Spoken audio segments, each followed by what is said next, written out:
All right. Welcome back to another episode of the Otter Players Podcast, episode 47, and the first episode of 2025.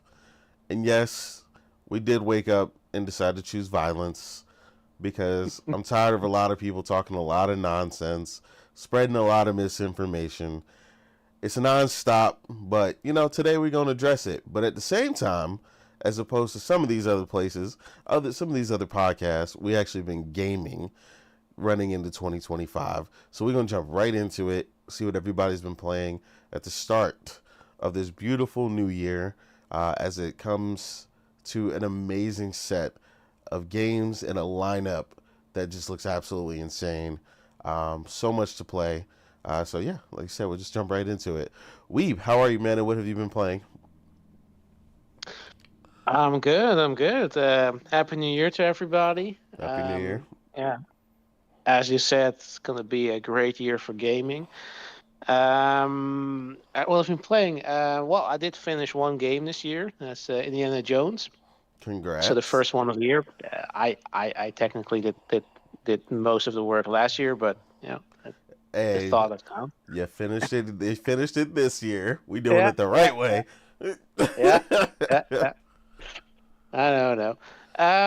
Yeah. I enjoyed it. When you can see machine games, knows what they're doing. And apparently it is very successful since I heard that Disney wants more. So I do hope that they're going to get the opportunity to do more. It is different from I'm used to from machine games. It's a little less action packed, more exploring. Oh yeah, I mean that's kind of fitting for Indiana Jones. It does, as Morgan has also said before, really puts you in the shoes of Indiana Jones. Like feels like you're actually playing as a character, and it's basically an Indiana Jones movie, and actually better than the most recent iteration. So that's saying something.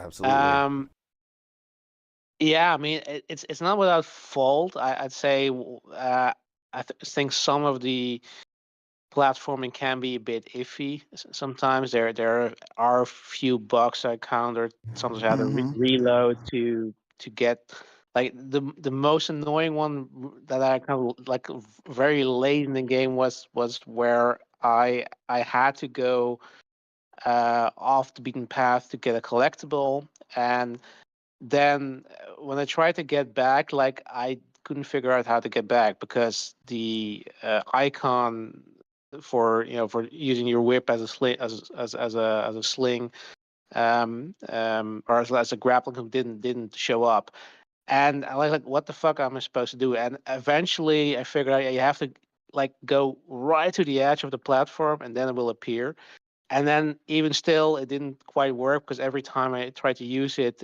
would suddenly just decouple and just drop me into the abyss. So I had to get around it, trying to then jump and then swing, and then even then a couple times I had to try getting around a tree that was somehow placed in the middle of of the the swing area, but eventually I got. But there are a few of those things that are kind of nuisances. But um, overall, I mean, it's definitely a fun game. Like I am considering, I think like you, Morgan, getting it once it comes to PlayStation, because it's definitely one of those games that sort of works on that OCD of mine of trying to get all the collectibles. Like I did pretty much get everything, even though it doesn't really net me a platter or whatsoever.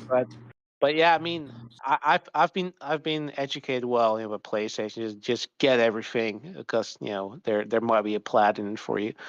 Um, but yeah, I mean, I definitely recommend it. I mean, finally got some value out of that Game Pass subscription that I've like been neglecting for I don't know how many months. Um, so yeah, I mean, if anything, Xbox did get a small W at the end of the year. Um, I wish they had a bit more confidence there because I have sort of the inkling that they dropped it purposely at the end of the year so they wouldn't have to contend with the Game of the Year nominations because they weren't sure about it. That's sort of the feeling I have, even though they should have just trusted Machine Games because that's the best studio they have. I'll say it again, and I will always say that. Facts. And other than that, yeah, the only game that I've sort of played a major chunk of is Space Marines 2, which I'm playing currently. Okay. Yeah, also enjoying that. You can definitely see somebody who's played StarCraft. Like they're really ripped off a lot of that from They did. Warhammer. They did. Yeah, but it's fine. I mean, it is definitely. I love these kind of these games that have are based on something that has extensive lore. So it feels like a lived-in world. There's just there's so many details. We're just walking around the ship and you see all these very well designed characters. And there's so many lore drops that you won't necessarily get because if you're not into Warhammer. But so it's not confusing in a sense, but just I appreciate that sort of in the sense that it gives you just like say like Game of Thrones minus the last season, like it had all these at this world, but there was also a lot of history to it. Like there was a lot of things that were taken care of to sort of craft that world. That it's not just the world in the start today. There's entire history, there's entire the legacy of characters that you don't know of. I haven't experienced that have shaped this world, and that's sort of the feeling you get. And yeah, I mean, and aside from that, it's fun to play.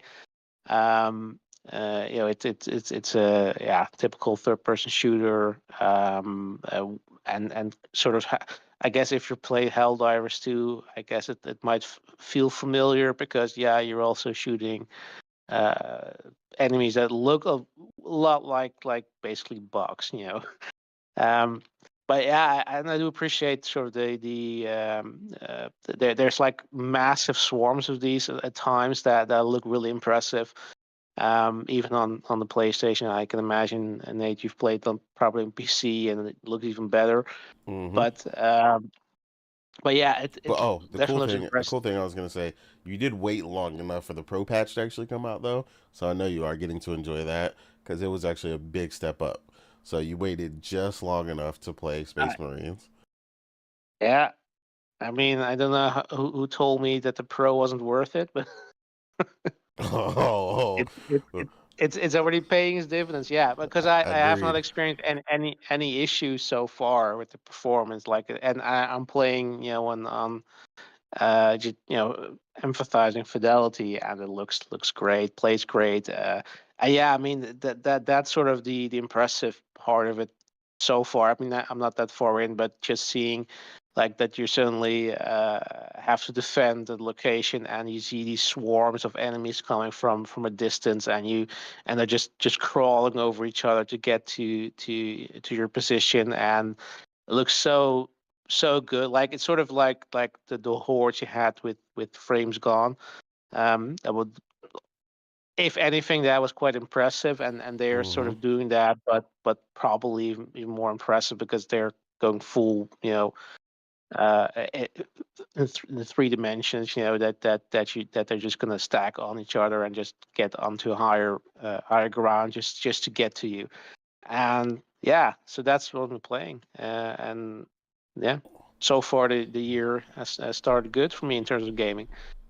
No doubt. Hey, it's playing two really solid games. Like I said, I myself have Yep. also been experiencing Indiana Jones. I'm not the most in love person with it, but I do see that it is a very solid title from Machine Games, which I had no doubt in because they're a very awesome studio. Yep.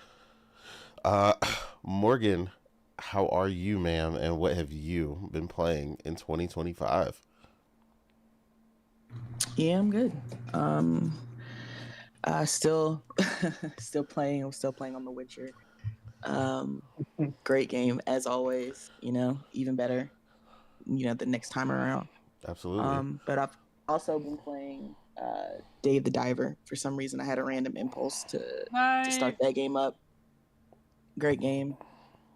Kind of addicting, and funny enough, there was like a mini game with like Balatro in it, and now I see why Balatro is so popular, because that mini game was fun and it was very addicting. How dare Um, you? I mean, it was part of the game.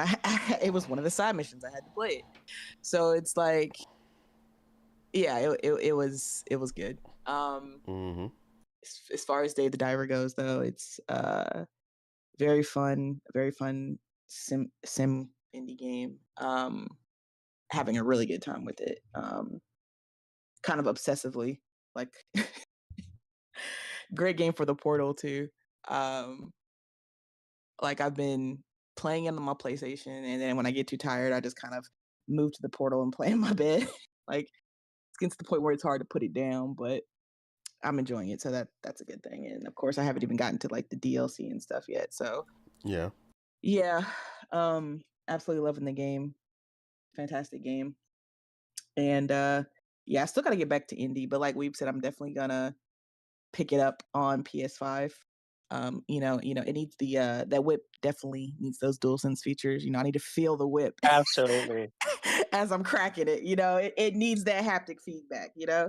So I will definitely be picking up Indiana Jones on PS5 and playing it. And I'm sure by the time it comes out, that's when the what is it, the Giants DLC or whatever drops. So yeah, and I'm sure So what you're it. telling me is haptic feedback enhances experience? Of course, I've never disagreed with that. I say you put too much emphasis on it, sir, Mm-hmm. when you have other options. Because I didn't wait to play it on PS5 just because of haptics. Okay, I played it on Xbox first, or PC, I should say. But Mm-hmm. yeah, I just think it would improve it. But that's not gonna make me wait to play a game. But yeah, I'm just thinking, man, he missed my train of thought up. I forgot what I was gonna say next. Yeah, fuck you, Omar. Damn. I really, I had something to say. Damn.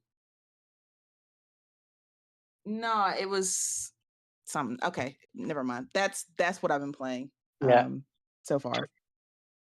Just interrupt Omar when it's his turn. He won't hear it anyway.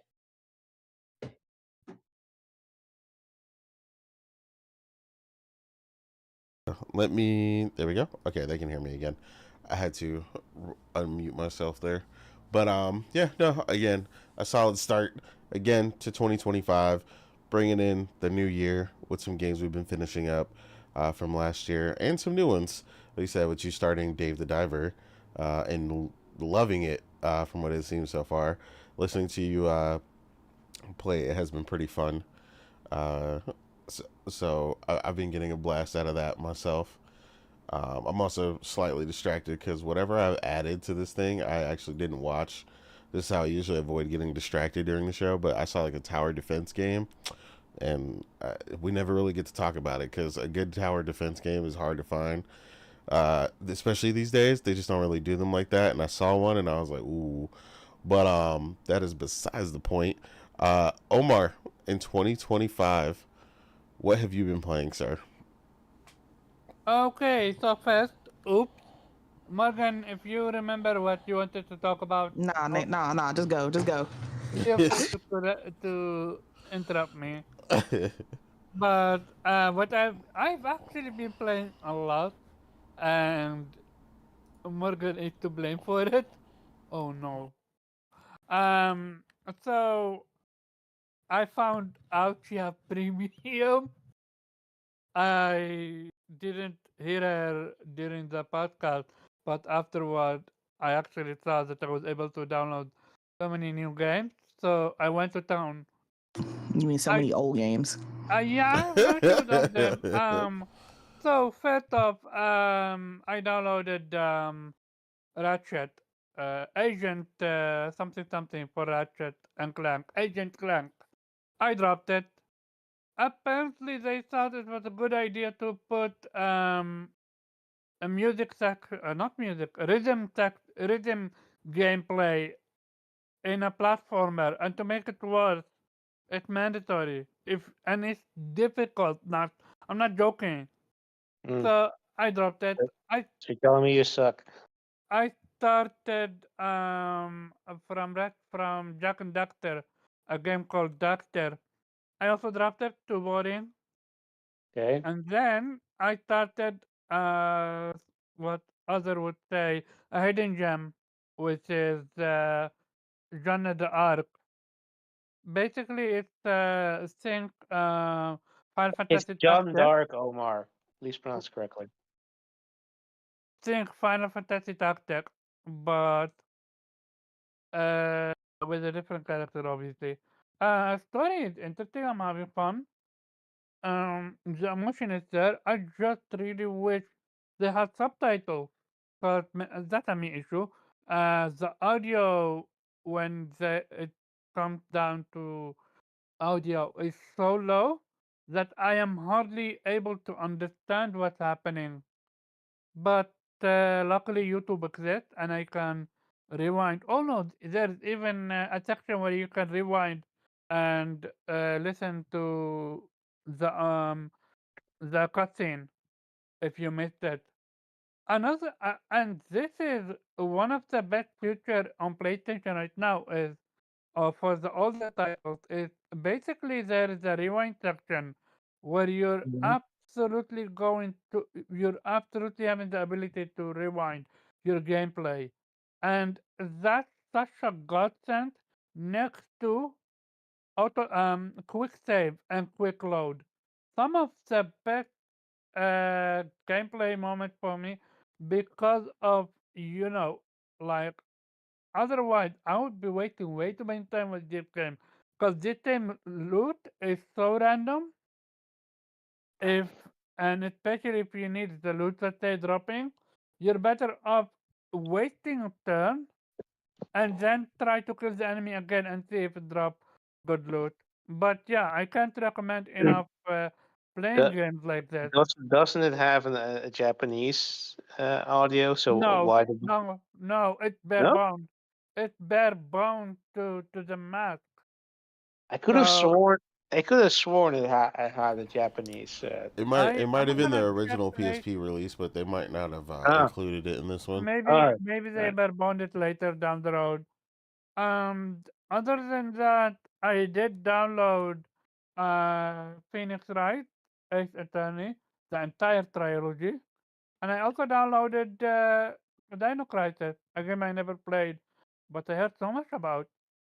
Um, Also shout out to Prince. Me and Prince, we have been playing Helldivers 2 the entire week now, and it has been great. Playing with Prince remind me again why I love this game, and it's so fun, and everybody should play. I love it too. But that's about it for me. Again, sounds good. Sounds like you got a lot to experience at the very least at the start of 2024, figuring out what you like and don't like. But again, that's what it's all about. Figure it out. If you Yeah, don't I'm know, not gonna waste my time with things that I don't like. Like if it's not working for me, I'm just gonna move to a different game. as you should. That's something a lot of people could stand to learn from. Don't force it. If you're just not feeling it, you're not feeling it. Yeah, if I'm not feeling it, I'm not feeling it. Precisely. Yep. Uh, as for me in 2025, um, honestly, the main thing that I just kind of got caught up into was RoboCop, Rogue City. It went on My sale man. towards the end of the year. Absolutely, we did say so, and I know Nelson was a fan as well, and I've seen a couple other people that were fans as well. I was just like, am I ready? Do I want to play it? Am I, And then I was like, do I want to play it on PC? Do I want to play it on PlayStation? And then, like I said, I did some research, and honestly, there wasn't really a difference playing it on PS5, so I picked it up on PS5. Um, Went on ahead and got into it, and then just started getting deeper and deeper into the loop, And earlier today, I finished the first game of 2025, which is RoboCop Rogue City, and I got the platinum. Congratulations. Absolutely. Appreciate you. Oh, I didn't know you got the plat. Yep. Straight to the You platinum. didn't say anything. I know. I literally like went to sleep like right after I got it. Oh, you must Yeah. have Was it it an after. easy or difficult plat? No, it's literally one of the most straightforward things. You just need to. Mhm. I found a small guide that literally points out all the things that are like Yep. stuff that you need to know, but it's stuff that it's literally on the path. You just have to know that it's a thing to get. Like one of the things you had to beat the robots in a room in under 10 minutes. But like you're not going to particularly rush that if you I mean you are going to try to kill them, but like you might not do it in the most efficient way if you don't know that you have to do it that fast. So the first time I did it, I guess I went a little over 10 minutes, so then I just went crazy the next run, and then that was the only thing I had to redo. Uh, like I said, it's very easy. There's no real going off the trail. And the one other thing that I found was how to allocate your points early on in order to maximize the amount of points you get. Mhm. And that was the big key factor. Like once you have those two things, like it's literally probably the most straightforward platinum I've gotten in years, which I appreciate. Which is part of the reason why I really enjoyed the game. Uh, it had just enough depth to kind of keep you interested as you were going along and evolving his weapon and getting stronger with the character and gaining new skills, but not to an overwhelming degree. Honestly, I mean, it was a RoboCop-ass RoboCop game. Like, I mean, it was the whole sense of justice and stuff that he's all about, and saving the city. You know, he's all about Detroit and everything. But yeah, the game was really good just from start to finish. I had a blast with it, um, and I'm not mad at it being my first game of 2025, and like I said, the platinum at that. So strong start to 2025 for myself. There, I also picked up a few more games on sale. One I already had on the Nintendo Switch, but I was mad at them because they didn't say it was coming elsewhere until later, and I prefer to play this game on PlayStation and not my Nintendo Switch. It finally went on sale enough, and I was like, you know what, I'm gonna pick it up, which is Front Mission First. Um, Anybody who's familiar with the Front Mission series, it's a tactical series with mechs. I'm a big fan. One and two were kind of gone before I got a hold of the series back in the day. Front Mission 3 There's was one on PS really went one. crazy. That one was really good. Yeah, the Front Mission 3. Front Three, Mission that's what it was. Yeah, that one was good. Front Mission 3 is really what sparked a lot for their Front Mission. Like it made it big. Like Front Mission 3 is legendary. They really went crazy with it. That's what exposed me to the franchise back in the day on PS1, and then later I ended up buying Front Mission 4, so on and so forth. And now there's a company that's responsible for remaking all of these all the way up to Front Mission 3, and they may even go further. So yeah, I'm a, like I said, big fan of the franchise, so I had to pick it up. And so that went on sale as well. I also bought Nobody Wants to Die. That was like $14. And of course, Good choice. yeah, Great game. yeah. Everybody else has already played it. And I mean, I thought the game looked great early on. I didn't have any time to play it before, so I figured in January when before the onslaught begins for me myself personally, that another decently short game that is kind of packed in, and potentially another platinum. I'd throw that in there, so went on ahead and picked that up as well. And then of course Banisher's New Eden.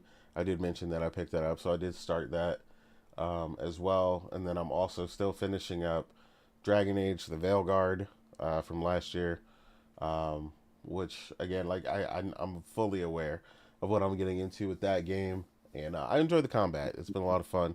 I'll try to see if I can go through and clean that up for the platinum as well. So a lot of potential platinums on my plate right now. A lot of really good gaming, and I'm also playing Romancing Saga 2 as well. I haven't stopped playing that. The strategy and things that are coming together in that have been a lot of fun to enjoy. I have not played a JRPG with this specific mechanic in it ever, so it's very interesting to get into this series for the first time.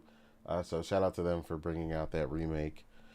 But yeah, with that, we'll go ahead and jump into the first topic, which is well, before we do that, because Nelson came while I was there.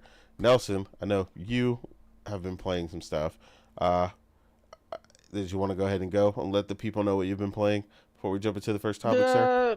I picked up a bunch of stuff. My kids already lost Prince of Persia, but they were enjoying that on Switch. They had a test to see if they could do physical media, and that lasted 24 hours. 24 hours. Oh my god. They lost it in the car, in their own possession, and I can't find it, and it's too damn cold to sit out there all day with a flashlight.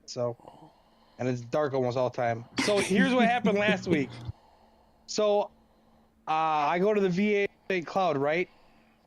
And I dropped my parents off because I was heading up to St. Cloud anyways at the St. Cloud airport. They fly into Arizona or whatever. I go to my VA appointment. My wife had to work, so I had the kids with me. They had to sit there at the hospital with me and get my blood drawn, do my yearly exam, all that stuff like that. I get home, my mom texts me. They're like, it's too foggy. They won't take off, blah, blah, blah, blah. Back up to St. Cloud. So this is like 8:30. Now it's like 12:30. So we've been gone all day. And they're like, will you run us down to Minneapolis now? Because we got a different flight, and they're going to go out of Minneapolis. I'm like, oh, man, during rush hour, and I can't hardly see the car in front of me. So I had to go down there all the way to Minneapolis after we've been gone for 4 hours already. So all the way down to Minneapolis, rush hour traffic, can't see shit. Can't see the car in front of me, and the kids fighting and all that shit like that because they want to go home. They're tired of sitting around. And that's when he lost it. And he was like, I don't even know what they were doing because I was like, I'm trying to live. I'm not paying attention to what you're doing. So they lost it on the way home. Oh, man. I'm like, how do you lose a game in your possession in your own spot? You ain't even left the car. You didn't even get out of the car. Oh, man. They said, we're going to show you how to do this, Dad. Yeah, we're gonna make the impossible possible. Exactly. I know you started. You've been playing Banishers as well, right? Yeah, it's really good so far, except for they killed my woman. Yeah, kind of messed up. Yeah, I saw you were online playing that. That's why I was like, I know you've been playing some new stuff as well. So. Yeah, well, Wukong kind of hurt my feelings a little bit, so I need a break from that. That's fair. That's fair. Yeah, it'll do that. It'll definitely do that. I rolled through it. I can't go back and do any other bosses or nothing. I beat them all, and then I got to get through this area to advance. And I found out this boss has 3 stages, and I'm having a problem getting to the second stage. I'm like, this ain't gonna go good. Nah, I definitely get that.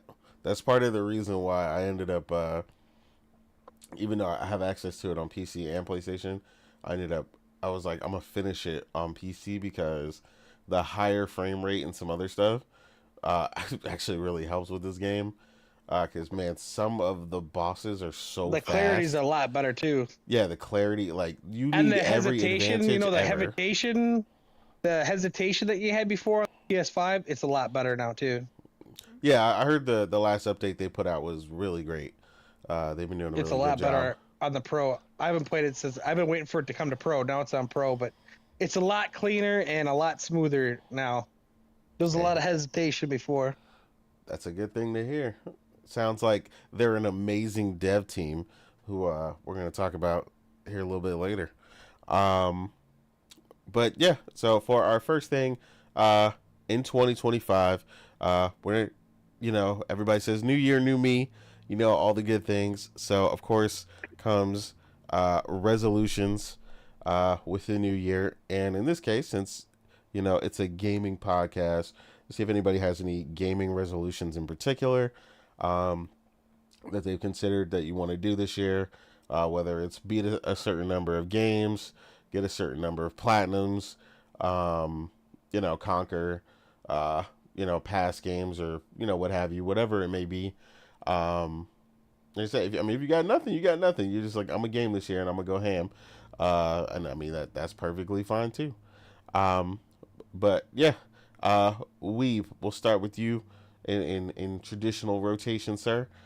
In 2025, is there anything in particular, gaming wise, that you are looking forward to, or want to do more of, or even anime wise, because gaming and anime, they go hand in hand out here. So I know you are a figure collector as well. So maybe you got your eye on a couple figures or things like that. Oh, don't remind me. Um, yeah, my New Year's vow is to invent a time machine so I can go back in time and yeah, save myself some time, and I can play more games and watch more anime. Facts. And apparently it's possible, because I heard that some scientists discovered there's something like negative time, where you see the effect before the cause. So we're getting there. We're getting there. Um, yeah. Um, yeah. I mean, I'll always say that, but I know it's never gonna work. Is that I'm gonna curate my gaming experience more, and just buy the games that I know I'm gonna play. And but we know how it goes. There's gonna be a sale, and there's gonna be something that you might want to play, and if it's not never gonna get cheaper, so just buy it, and then it's gonna end up on the pile. And yeah, maybe we're gonna get to it in next year, Yeah. the year after that. I don't know. Yeah, I don't know. I mean, this kind of thing is like every year, the last couple of years it has been so busy with the release schedule that there's just no time really to say, okay, yeah, look, I got that big game out of the way, and now I'm going to focus on my backlog. And now it's just an onslaught of games after game after game, and you just have to find time to play them all, and you're not going to get around to everything. So yeah, I don't really know if I'm gonna do anything different. So you But hope for better time management. yeah, that's kind of the thing. That's probably, and the thing is, like this kind of problem. Of course, if you want to go for the plat, you're gonna, of course, spend more time in the game than you have to technically to finish the game. Hmm. Um, and I'm also, I have this OCD. So like, even like I said with Indiana Jones, like I know there's no plat because I played it on Xbox, but I'm still like, yeah, but I kind of want to get all the collectibles, like I just enjoy finding them, and see, if it does anything. Yeah. By the way, Morgan, if you want to know, the only collectibles you really need are the relics, because they get you the secret ending. Just saying. Oh, okay. Thank you. Yeah. Um, but yeah, I I'm gonna try at least to resist the urge of buy everything that sounds interesting, and just focus on the games that I want to play, and maybe pick something up that you know might be interesting but not right now on sale later on. Um, and yeah, I think that's the best you can do. Like, yeah, maybe play more on PlayStation, less on Xbox. That's not hard to do, but. Yeah, not hard at all. Uh, yeah, I mean, next year is going to be the year of the Switch too, so that maybe that's a good vow. Play more Switch games, because the Switch is kind of I'm really lagging there. Like, I think the only Yeah. game I truly, at least I can, probably more, but what I can remember is Zelda, that I really finished. Like I want to finish more games on the Switch. The thing with the Switch is that because those games are rarely on sale, you're just gonna buy them when they're released, and like, yeah, I'll get around to it I'll get at around some to point. it.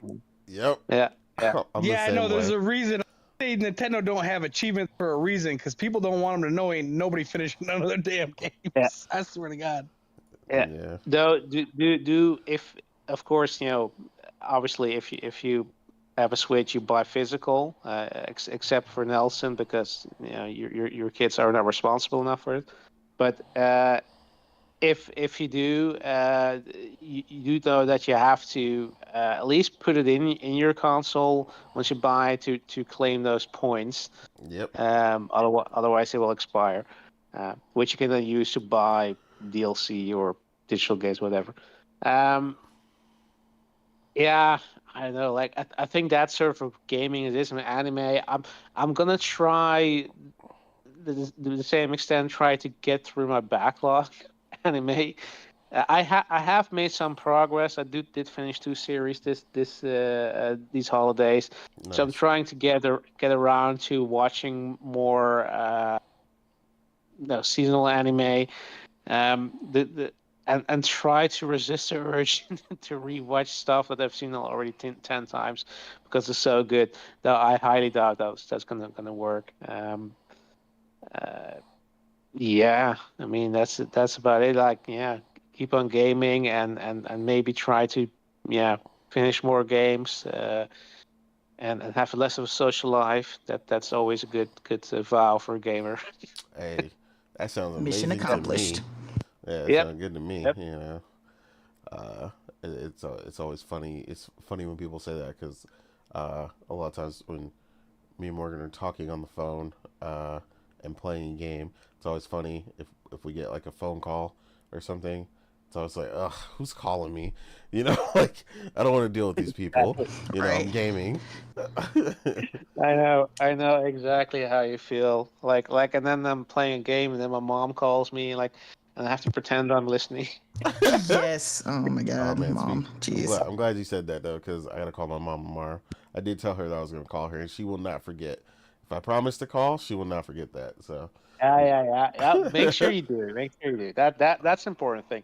If you pay attention, that's not part of the deal. You just have to call. absolutely. All right, cool. Morgan, in 2025, any gaming resolutions for you, ma'am? Yeah, I want to game more.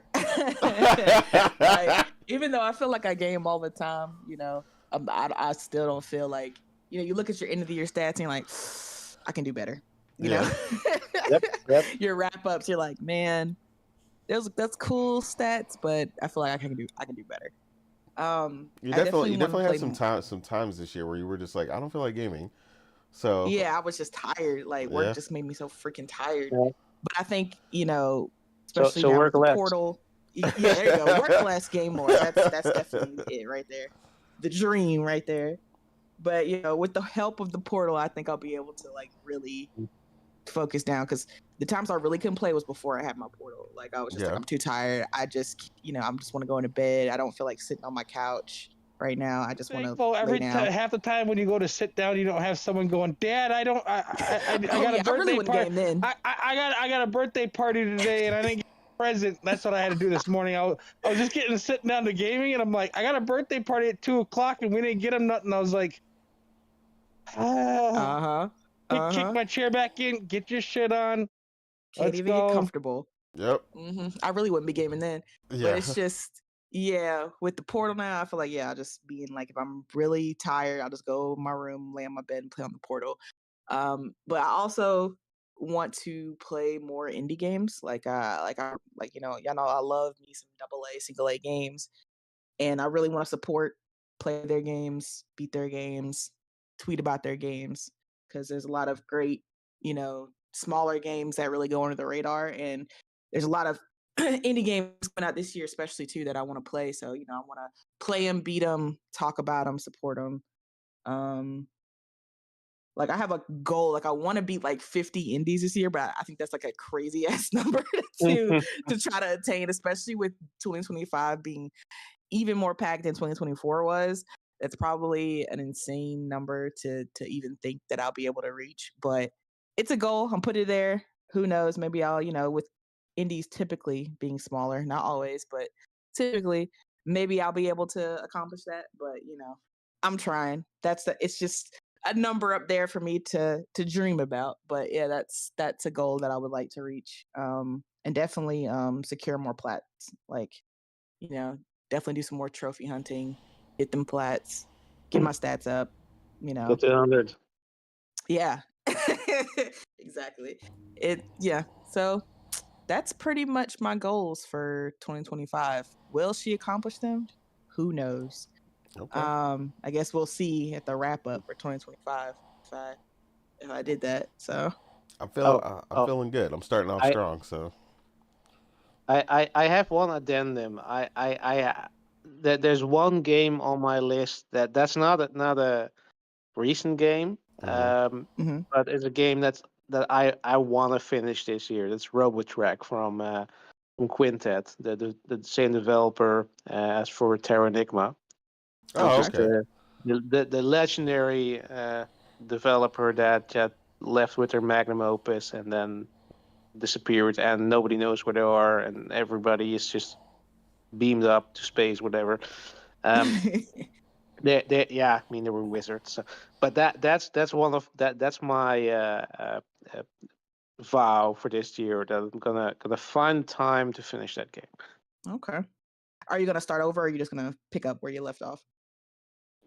Yeah, I barely started it. I just figured out the Oh, name okay. of my character. That's about it. Gotcha. But it started out that really fun. Like it's I think if I remember correctly, what was turn based, so it's right up Nate's alley. So maybe we're gonna play it together, Renee. Let's make that a Ooh. vow. Yeah, just Okay. drop the See you name in finish the it first. drop the name Yeah. in the chat so I can look it up, take a look at it, because I'll never turn down a solid turn-based game ever. So I'm always for discovering new turn-based games I didn't know about. Let's see now, Nelson. Any new gaming resolutions for you this year? I know you're Mine's always similar tied to up. Weeb. Not running out and grabbing every game I want to play, because especially when spring hits, Yeah. I know half that shit's gonna be half off before I get around to it. Yeah. Yep.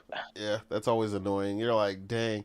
I, But up until like my kids started getting into sports and school full time and stuff, yeah. I had more time to do that. But now it's like there's no I don't have 2,000 hours to play anymore. Yeah. If they're getting into I gotta sports and stuff like that, man, that's a whole endeavor. Yep. Okay. That's a lot of my Saturdays and Sundays. So Yeah. So you definitely gotta be more efficient with your gaming in 2025. yeah, So. like February, I'm looking at if I buy all the games, yeah, I'm not gonna get them all of them till like August. Like, what's the point of buying them all? Yeah. Nah, I definitely So get that. That's why I'm the same way, and I'm looking at a lot of the games. Like the early start of the year, like you said, is really stacked. Uh, but I've already decided my primary focus for February is 100% Assassin's Creed Shadows. So nothing else will get played if not that. Like that's 100% like my main focus, and then I'll look at the rest Is of the the stuff. pre-order back up yet? Because they had a fire-ass steelbook, that all-red steelbook that I definitely pre-ordered from Target, but of course it got canceled because it got delayed. But I don't know if the pre-orders ever went back up. Oh, came Like, back up. That's a good like point. it's January. Like, where the frick are the pre-orders at? Like, Yeah, they I definitely want need my to get that physical together. steelbook.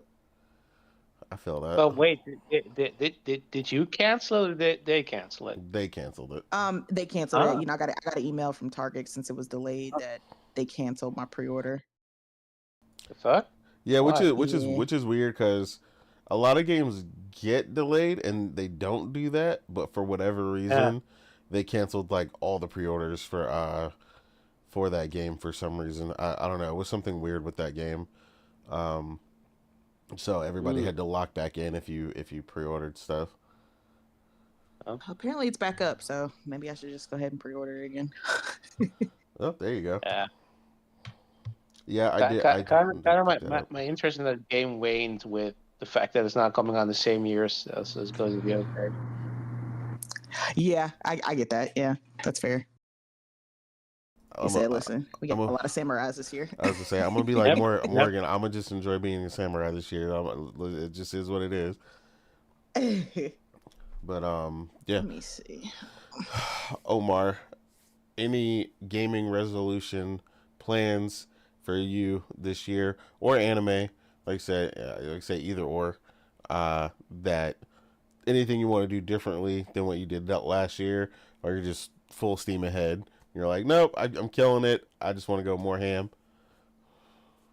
Yes, so anime I need to catch up a few seasons, like what you call it, a Cowboy few other. Bebop. Sorry. Cowboy Cowboy No, Bebop. Bebop. no, I'm talking new anime. I'm not talking old anime. Fuck you. But other than that,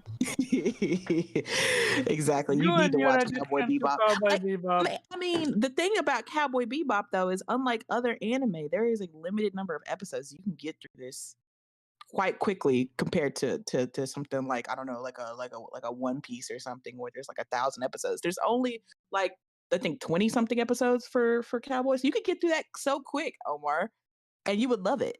That's Yeah, the thing. I'm aware of that, but it's just again I have too much on my See, he anime said it's the list. same shit Also, you I said with started. Cyberpunk. That's all I right. That's all right. recently, Yeah. I recently started watching Power Rangers again. Shout out Oh, to what's fuck his name? you. Why fuck you? Yeah, Green fuck you, Ray. Omar. Why No, fuck why you. fuck? Absolutely fuck you. Yo, I'm dead. Since when is Power Ranger a bad thing? Let me know it. Shut the fuck I'm waiting. Going once. Going This man twice. said he's going back to Power Rangers. I Yo, love I it. can't. Like, Power Rangers is the OG, but that's crazy though. No, but Stop I playing had with There's Omar. no. which But the Power thing Rangers? is, There are so I many saw. iterations of Power Rangers. Which Oh Power yeah, Rangers are you watching? I'm watching Power Ranger Dino. Uh, not Okay, not the Thunder, fuck but you. Even Dino the Dino worst one. Dino Super Charge. No About way you're episode watching the 3. Dino one, bro. God damn it, Omar. I have watched a lot of Power Rangers Omar, Yo, back in that's the heyday. insane. you I That's went you all lost the crazy. any all, credibility with me right I now. went all the way to the pirate one. I even watched the Japanese version back in the heyday. I Like am dead. I used Omar, you could have watched Dead, and that's it. you could have watched Cowboy Bebop by now. You could have watched Ghost in the Shell, Standalone Complex. Could have watched Samurai Oh, damn. Champloo, You missed out Oh, on and all you hold up, hold up, rewatched hold up, the hold up. the fucking good Power ones. Rangers. Hold the Damn. phone. Hold the phone. Who said I never watched Shampoo though? Shampoo is good. No, Yeah, no. Well, I'm but glad at least you View is recognized that. better, and you didn't watch that, motherfucker. Ooh. I've seen I have seen Shampoo. What you talking about? Wait, you haven't seen Standalone Complex? What? You haven't seen Ghost in the Shell Standalone Complex? No. No, Ghost in the Oh Oh Shell. my! my I never seen that. God. Wow! I Omar, never even grew I've up. seen that. That's crazy. Yo, come on, I bro. I never. Okay. So if I say Hitman Reborn, does that mean anything to you guys? Yes, it does. You said And Yeah, the Hitman fact that you Reborn? watched that over Cowboy Bebop and Yeah, Standalone Complex is I love mind-boggling. I love Reborn. Like I wish we got a second season. Yeah, I know you like Ah, trash, but okay. If I say this is insane. that's the bell, you seen that? Yes. Yeah, you, but only you. But don't you think? Yeah. No, He Wait, no, no, tried to get up on Weave though. no change in the goalpost. I've seen everything you can throw at me, so you have no fucking excuse. Again, Yeah, see, even Viper says like that's literally the worst Power Rangers. yeah, he did. again, Yeah.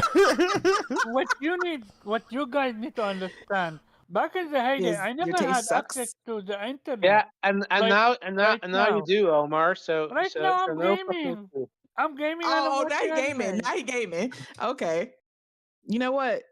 Okay, when you finally watch Cowboy Bebop and you come back in here and you're like, guys, oh my I'm God, So you what I'm know, hearing, before I I bef- I I I didn't know it was so great. I'm I sorry I never. waited so But long. hold up, I Oh never. man. I never once said Bebop is trash.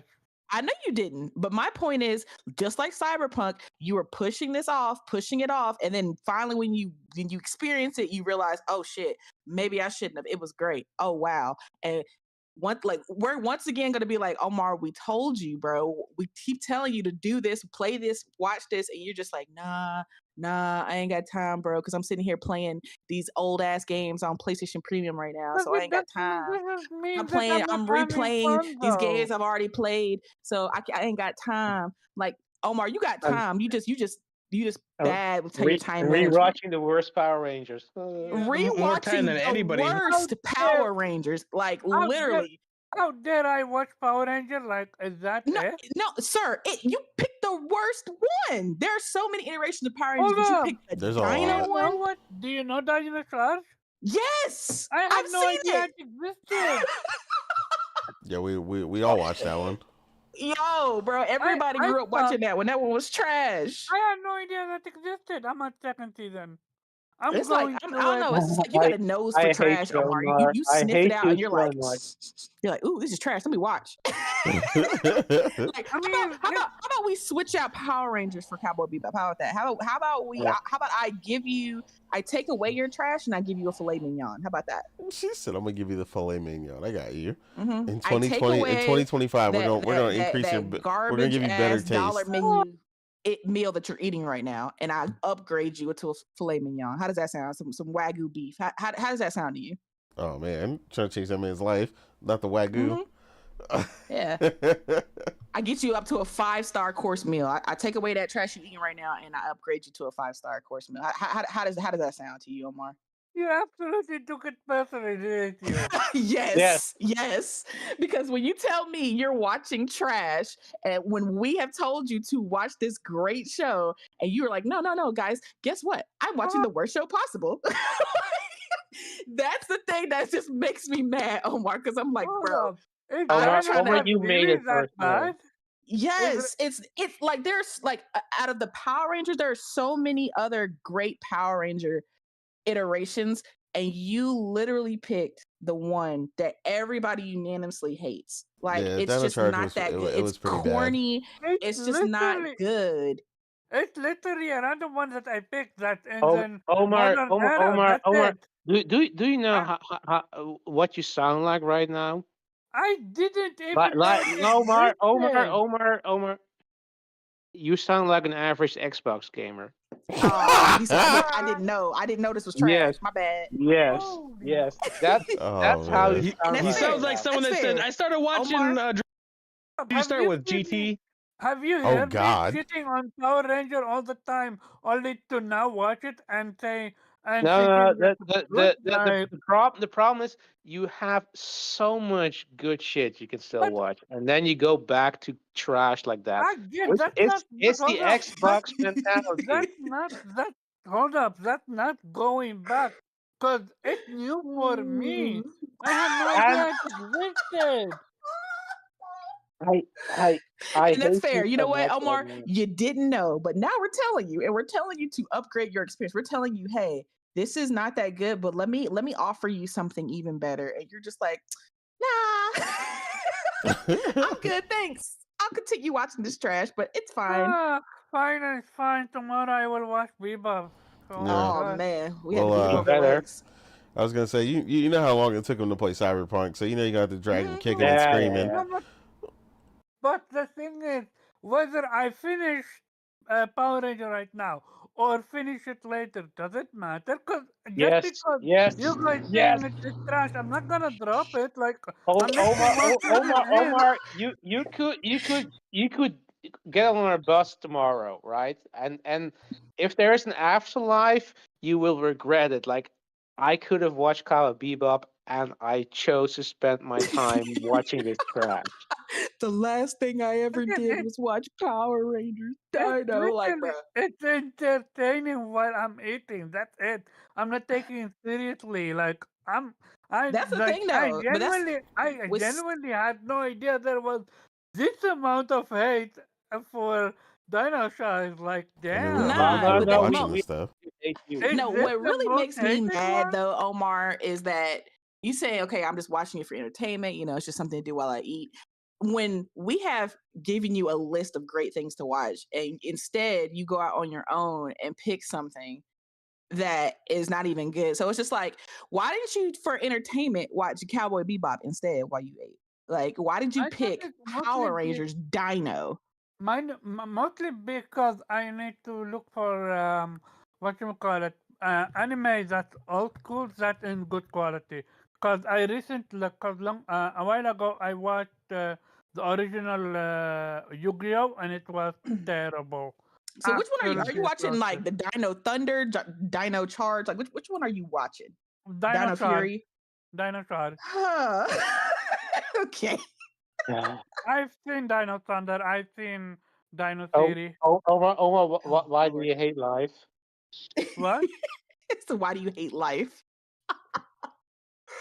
This man, that's so Okay, random. okay. So Power really, Rangers is so literally, random. I was literally watching compilation of all the Power Ranger opening because I love the opening Oh, up that's so. until what I arrived at. He said, Cause "I I watched a grew, cause compilation of the Power Rangers openings." I literally grew up with it. Like, Well, I mean, we all grew up with Power Rangers. so and then all of a sudden I start hearing a new Power Ranger stuff. I'm like, hold up, they continued it, and I just discovered. Oh, Well, I Uh, wouldn't say it's didn't new. It even was know a definitely year that. like ago, Jesus, Netflix bro. or something, what you call it, canceled another Power Ranger show. So I'm curious what's gonna happen with okay. the Power So, Ranger Lances so right you now. heard that this older Power Rangers came out and it got canceled, and the thought of it being canceled intrigued you enough to watch it. No, I started watching before knowing it got canceled. I just saw something modern Power Ranger. I'm like, okay, let me give it a go. That's it. If a modern Power Ranger only has one season and it was like 10 plus years old, do you think that would be a good investment of your time? Again, whether I'm watching literally while eating. It's just one episode and call it a Omar, day. Omar, Omar, you need to answer Omar the question. said this older Power Rangers that only got Oh one yeah, no, season. the older Power Ranger, I'm actually gonna No, go no, through it. no. I'm not talking about the old and the go. Not talking about like the 90s. I'm talking about the one you're watching, Dino Charge, that Yeah, came out like 10 years ago and only got one season. There's a reason no, for it that. got two. Okay, two. Excuse me. There is a reason. It only got two seasons, Omar. I Okay, love it, and the man. fact that it didn't get continued, and that No, intrigued you enough, no, like, no, no. let me watch. After dinosaurs, there's another Power Ranger. Yeah, Yeah, but it's not the same yeah. one though. Oh, No, it's not the God same damn it, one. Omar. Omar dropped the Power Ranger shit and watched Cowboy Bebop. Damn, I literally said tomorrow I'm gonna watch Power Bebop, Yeah, Cowboy Bebop. Oh Like man, I need to, like I am aware how good Cowboy Bebop is. I never and it's said like, I think otherwise. the more goaded or the more praised something is, like the more scared Omar is to start it for some To reason. watch it, Like, yeah. No, it's genuinely not it. It's just not on my mind. You hold oh up. okay, You know So how I think in I'm 2025, Omar, hold up. you need I'm to make a exposing. list of things because your thing is you always forget. That's what you No, always say. my biggest issue is, and Morgan knows it, cause I get it with her, cause she gets that fucking notification. I am hmm fucking impulsive, in the sense Oh, of well, when oh no, we I've told you know that countless that. times. I when I see Morgan, I think you need to cut him off. Don't worry, because that premium is only gonna last until the my next charge comes out because The I'm gonna cancel renewal. that shit. So he better use it as he can because when it gets cut off, it getting cut off. I ain't upgrading that shit. That shit too yeah, expensive. Fuck all that. um so when I see, like, for example, I was watching something about what that game top 10 biggest reveals or something, or plot twist in a video game, and I saw Deathloop in it, and the No, plot twist is Jesus. really? insane. So I literally went on Megan PlayStation and see if she have it or it's available, and I saw it didn't. So I'm like, okay. So like I already had stuff to play, but when Wait, you were I looking for Deathloop? exciting, I'm just sorry. You say you were looking for Deathloop? Yeah, I looked up Deathloop Oh and my apparently god. it just got this We connected. we really need to give Omar some homework. Again, my issue is I'm telling you, I This think nigga you're right, stay looking Morgan. for I think mid. That's the insane. worse no, it hold up. is. My issue is that I am aware of if I love something or not. And people can love something that I absolutely hate. And I love something that people absolutely hate. Like for example, Yeah, Power Rangers. Yeah, okay, man. Wasn't fucking Deathloop on PS Plus? Maybe I didn't Uh, download it. I uh, probably so, skipped that a shit. long was time on ago, PS yeah. Plus, but not the free plus, the premium I plus. I think. I think we need a new like permanent section in this podcast where we give Omar some homework where he has to Yeah. watch one anime and play one game We gotta for, keep this man on for the the straight and narrow. next Hold podcast, up. and Why do I think? we're Why? gonna test him if he actually has done that. We're gonna give him our quiz at the end of the podcast. Yeah. All right. What the fuck is the section? My life is my decision. What Yeah, the fuck? but We trying to the get you weird out of thing this. is the speed at which you were willing to engage with mid versus things that have Yeah. that have high We're- praise. It's like we We- give this man, like he says, he has time to play something, so we give him like a list of 3 or 4 things, and he's just like, in his mind, he's like, okay, I'm gonna play something completely opposite of what you guys recommended. I'm gonna play this random game, or I'm gonna watch this random thing, and it's just like, Omar, we've given you a list of things to watch. You're just like, Yeah. nah, I'm gonna pick this random one that apparently no one likes because it has intrigued me, and I'm just like, We're trying to save your You soul, know, Omar. right? That's the thing. It was such a coincidence. Believe it or not. Like I had no idea. Yeah. Dinosaur was that hated. Yeah, I don't believe it. Surprised. I'm actually gonna go and see what's the most hated Power Ranger I'm telling ever. you, I think Omar secretly is like the character from Shangri-La, where he's addicted to playing. He's addicted Trash. to playing trash. Yeah, yeah. oh yeah. Because when we were watching that, I was like, bro, that's Omar. So why do I love The Last of Us 1 and 2? Hold up. Why do I love The Last of Us 1 and 2? Why do I have Listen, Platinum you Last of Us? you have games that yes that you like that are great, but for some reason, like when you have time and you're Yeah. looking for something to watch or play, you gravitate towards trash for reasons I Hey, don't understand. Omar, you can still I be that character gravitate. because he's playing the game he's playing in the anime is actually a god game, a good game. Yeah, So occasionally you'll play a good game, but most of the time you play trash. That's you. yeah, because he admits in the anime that he knows there's really good games and he appreciates those games, but he prefers to play the trash games. And that's Omar, man. Normally, like for example, Dino Crisis, I have so much about. I have no idea how it is. I'm gonna play it and experience it for myself. Listen, I'm gonna let you know right now. If that game drops, Omar, you're gonna find an excuse not to play that. I would have played it, but like, right now there's this obscure What do you mean? No, JRPG game that has dropped that nobody's heard of, and I need to play that first.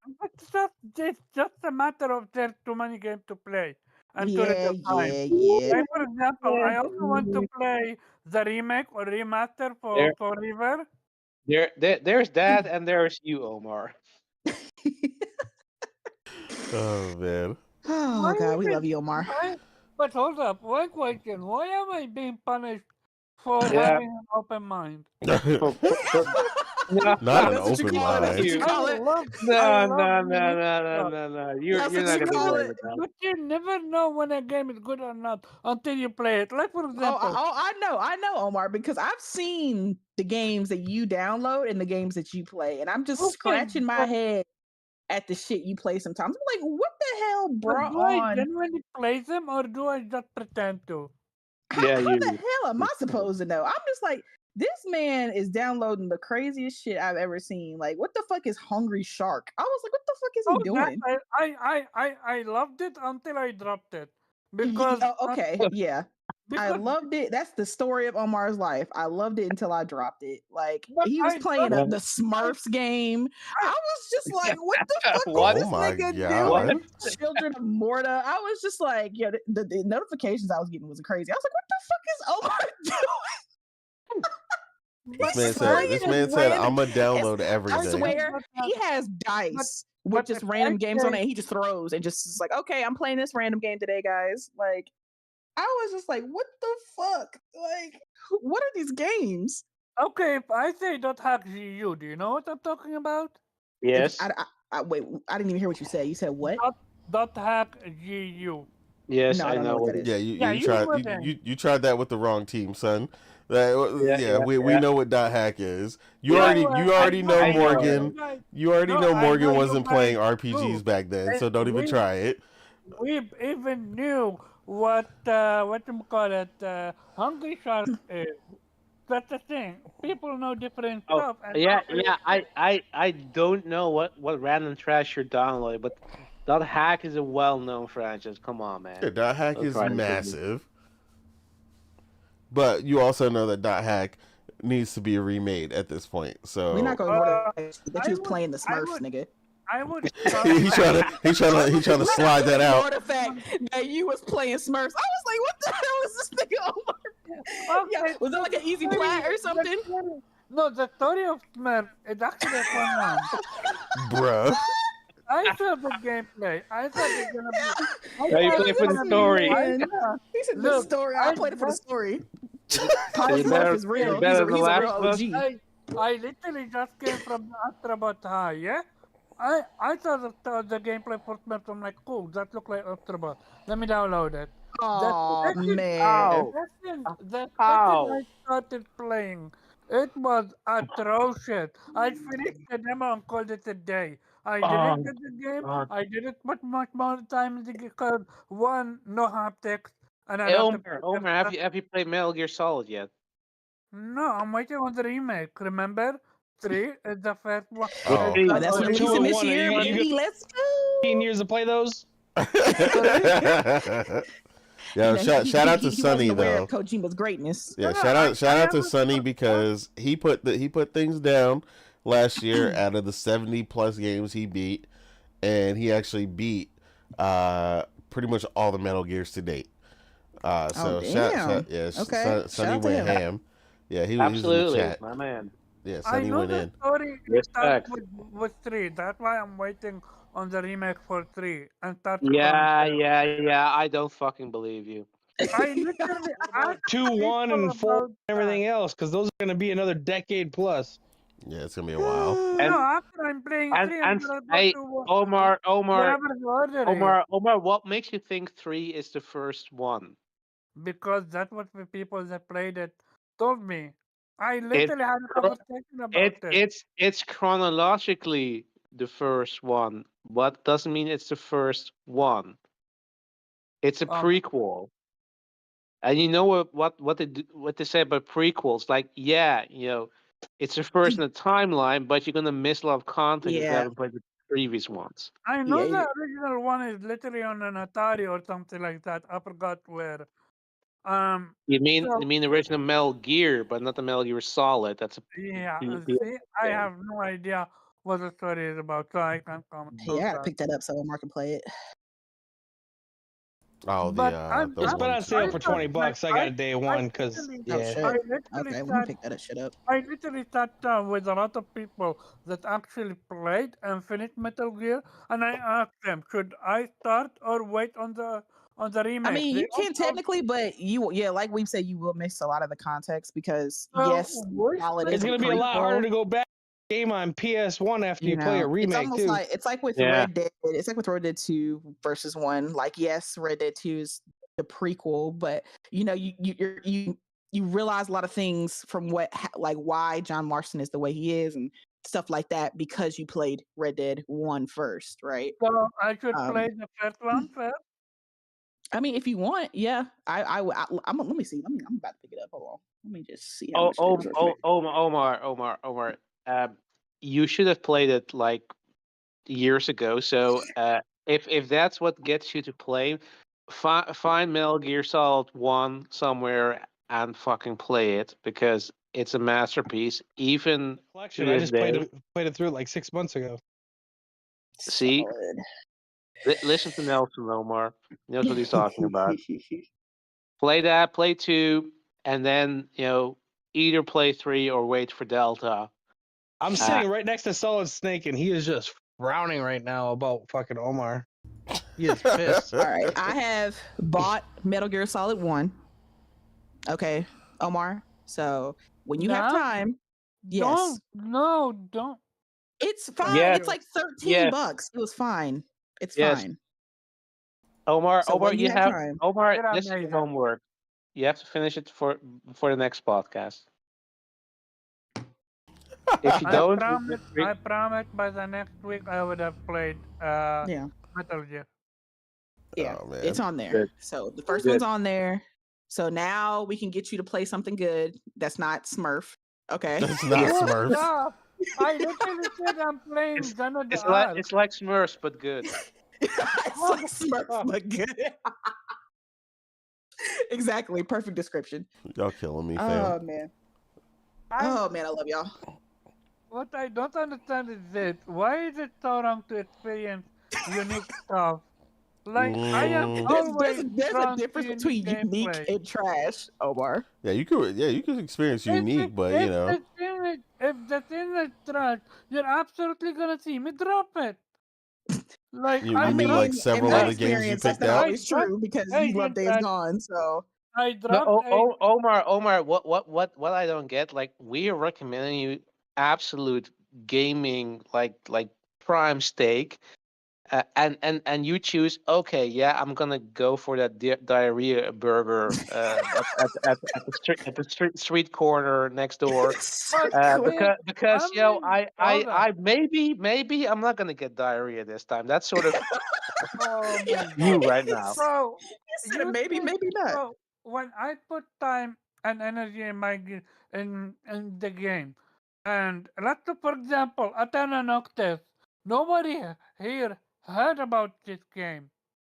I double dare you, nobody ever heard about Athena Noctis before I told Nelson about it, and I love that game. I'm waiting on part 2. That's an amazing game for me. Like, that's a 10 out of 10 game. I think Yeah, they ranked it about yeah, but 8. Omar, when you see a game like Smurfs, you I literally explained There's no- why. I that love He was said, that listen, for fucking I that. was grade just A on crap. an Astro by high. He said, listen. I couldn't control myself. Okay. I said, Yeah. oh shit, another platformer. It's Did you gotta see be like me Astro. buy? No, did you see me buy Smurf? I played the demo. I didn't enjoy it. I moved on with my life. That's it. That'll I'm forever dead. stain your trophy list. Yeah. So what Yeah. so what you're telling me, Omar, is you have no gaming resolutions for 2025? Apparently to play Metal Gear. Yes. But Yeah. That's I a think good that's a good Omar's one. gaming resolution should be to play less trash and play more quality Mhm. games. Yeah. That's what I mean, Omar I needs to do. agree. Watch Call of Bebop, play Metal Gear. Also finish all the fucking Yakuza games for once, Omar, instead of playing the Bruh, Smurfs. that man been holding off on Yakuza repeatedly. He said, "Listen, I like Oh. I got it's too much to get into. It's I gotta take my time. Omar be saying he said it's like I've Yeah. had too much at one time, guys. I just but you definitely have to play I Metal was Gear next. taking my time with Gun of the Ark, but now that I know that there is a time limit, I'm gonna drop it and start Metal Gear. Yeah, I mean, Good. Jean d'Arc is Oh. fire, so I ain't gonna hold you on It's that pretty one. short too. It's It's like inspired, but 6 to 9 hours. with my play style, nah, that would be max minimum 10, You said with my 20 play to style. 30 hours. 'Cause I There love, ain't that much exploring. I You gotta love- go. There's I only so love many places farm- you can go. I love farming. I love beating a level without Well, killing any you can farm all you want, but you carry so much Well, bullets hold on, unless you hold just on, want hold to on, keep shooting hold at on, Omar. walls. Omar, did you just say you love finish level without killing any enemies? Then Metal Gear Solid. without having any of my characters die. Oh, okay. That's Because what I me, wanted to say. mean, if that's what you want to say, like Metal Gear Solid is perfect because that game rewards you or encourages you to play I it mean, yeah, by it's killing. one game. Oh, yeah, I do remember the gameplay, but as the first playthrough, no. It's the perfect game for you because you can challenge yourself. Play it. I literally said I'm going to do so. Oh, Good. man. Good. That's his New Year's resolution. Okay, so we New Year's forced resolution. Omar's New Year's resolution. We're getting Omar on the right Omar's gonna path. say I put 100 hours in. I refuse to Okay, get guys, caught yeah. one time. Bro, he was gonna Play the less levels Smurfs, over. more Metal Gear. He was like, "Yeah, I put 120 hours in Metal Gear Solid 1." Well, it's Not better than the technically, Smurfs. 50 hours. You're being too much. 50. Not gonna lie, don't know how long that game is. Yeah, we'll see when you finish it. Yeah. If you want to play without getting caught, it can be really goddamn long. Yeah. Please don't give this man a challenge. Right. But yeah, no. As for myself, the goal for 2025 is honestly finishing games. That got on my ever living nerves. In 2024, there's way too many games left unfinished. Like 3/4 of the way through and just sitting there. I can't do that because it just irks me. And then some of the games that we obviously play, they're way too complicated. So if you go back too late, you are completely lost. You have no idea what the hell you were doing. And it just ruins the experience for me personally. So yeah, the goal is like when I'm starting stuff to play it kind of like I did RoboCop. Start that shit, play that shit, finish that shit. That's the goal. So focus on, 1 or 2 games at a time that I'm maximizing, maximum effort. As it said. Deadpool, yes. Yeah, maximum effort. You gotta go full in on a couple things so you can actually finish some of these titles. Because one of the main goals for this year, which Sam asked me about earlier in the chat, was asking me how many platinums I want to go for. I told him it's going to be about 31 is the goal because 31 would put me at 200 platinums. So I want to hit that new milestone this year, which means I got to beat at least 31 games. And those are 31 platinums. So no cheating. Yeah. No, my name is Mayo, eh? I mean, I don't know, bro. If My Name is Mayo 4 comes out, bro, you know what I'm saying? I'm a fan. You know what I'm saying? I might at least now. The story the story of the Mayo jar is serious, bro. Like I'm telling you, like oh man. But nah, yeah, that's the goal for this upcoming. Omar. Yeah, I'll have some more stuff like Never go full Omar. Yeah, I'm gonna have some double platinums here that are coming up soon. Like, I plan to finish in double platinum, Metaphor, as well as Vampire Survivor. So that'll be 2 platinums that I'm pretty close on already. And then I'm finishing up a couple other games like Persona 3 Reload. I have to get back to that and so on and so forth. So. But yeah, that's like the main goal. Oh man, you've just been planning. Like you finish a game for 3/4, and then I'm gonna finish it next year. And then you can get one of the 20 planets. Yeah, I gotcha. Yeah. I know. So it's a lot of people. It's a lot of people that were definitely cheating with the prior year when I was like, wait a minute, how did you finish 14 games in the first month? And I'm like, wait a minute, let me look at these games. It was like, oh, well, they started, 90% of them, the year prior. And I was like, all right, well, I see how this is going to go. But yeah, that's the goal. So I think I'll be able to achieve it. Anime-wise, definitely got to catch up. Like you said, the backlog is crazy.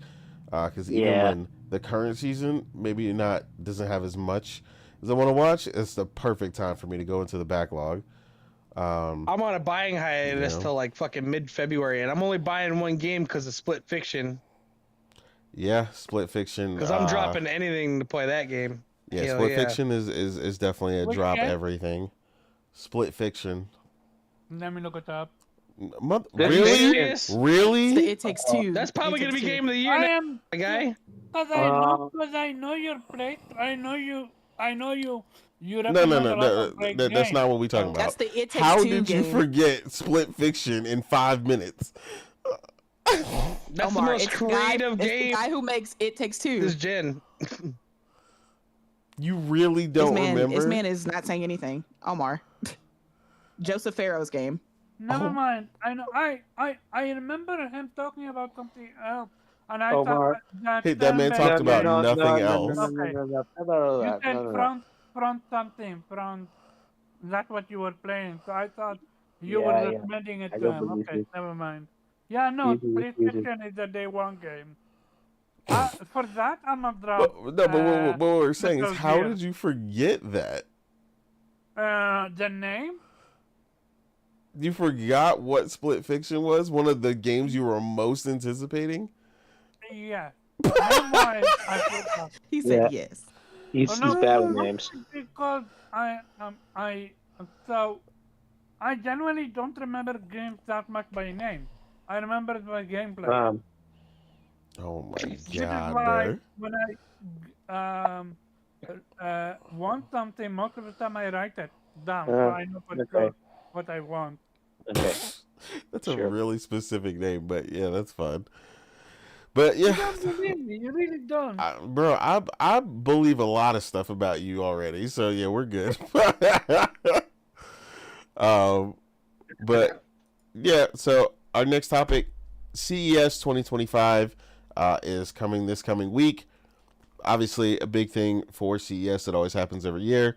Potentially, the reveal of the new graphics cards, new tech, new gaming tech is always the biggest innovations there that are going on.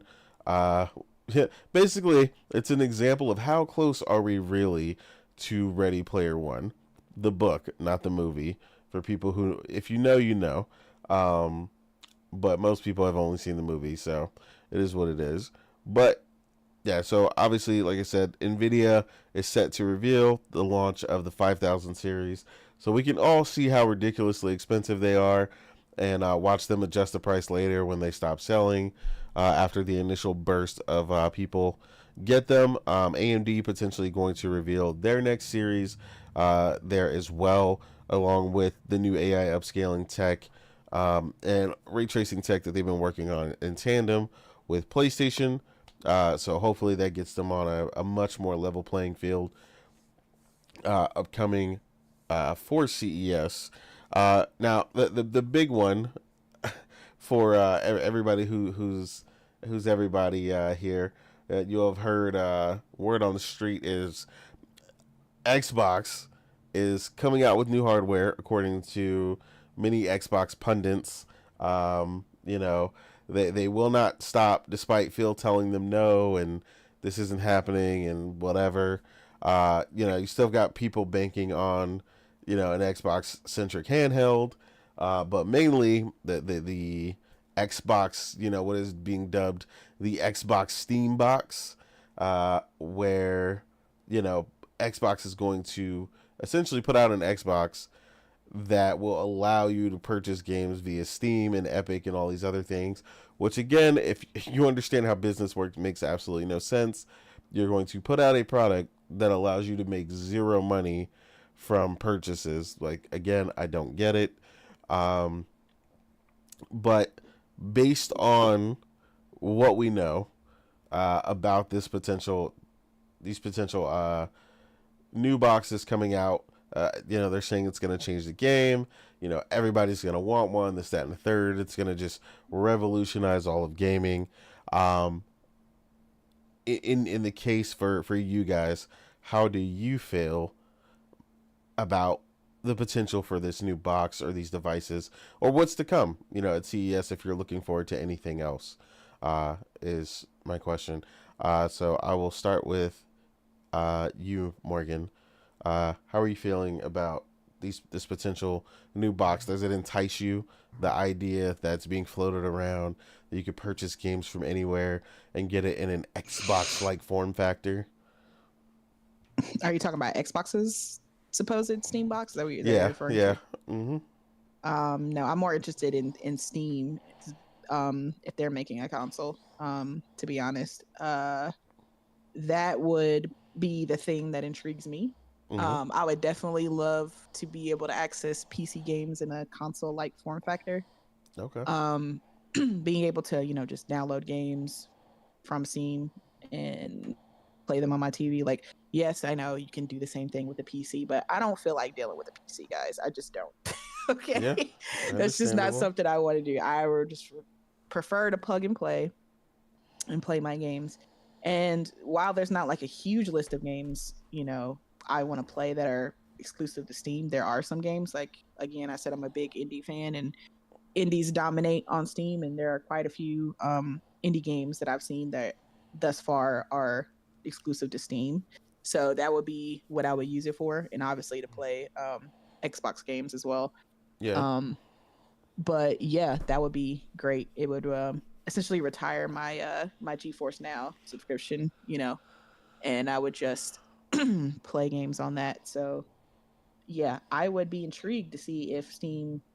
I mean, I think it's like, I know they've tried it before and it just didn't go well for them. The first kind of Steam box console thing, but I think the market is right for it now, especially if they do it the right way with this whole generation of cross buy and play, all this stuff that we have going on this generation. I think it's the perfect time for Steam to kind of come into that console form factor, and I think they would thrive in that, especially with the rise of PC gaming that we see. And a lot of people, especially kids, want to game on PC, and this might be like an easy like stepstone way to get them into there. So I think that it would, if they do it correctly, and they come out with a good controller and a good box that offers at least like medium settings, I think that they could thrive right now.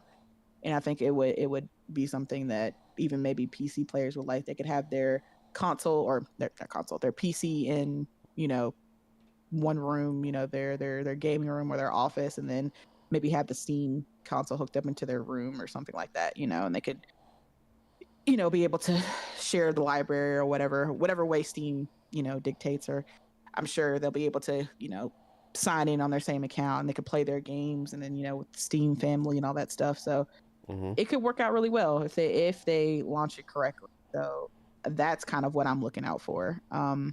Supposedly, from what I hear, because I listen to a lot of different Xbox podcast shows, so from what I'm hearing is that we shouldn't be expecting the Steam, or not Steam, but the next iteration of Xbox Steam console thing. We might hear about like the handheld, like they might just talk about it, the design of it and everything like that, but the console or the next generation of Xbox is still kind of years away. So supposedly. So yeah, but I'm definitely keeping my eye out for Steam. And I don't know, does Nintendo ever show up to these things?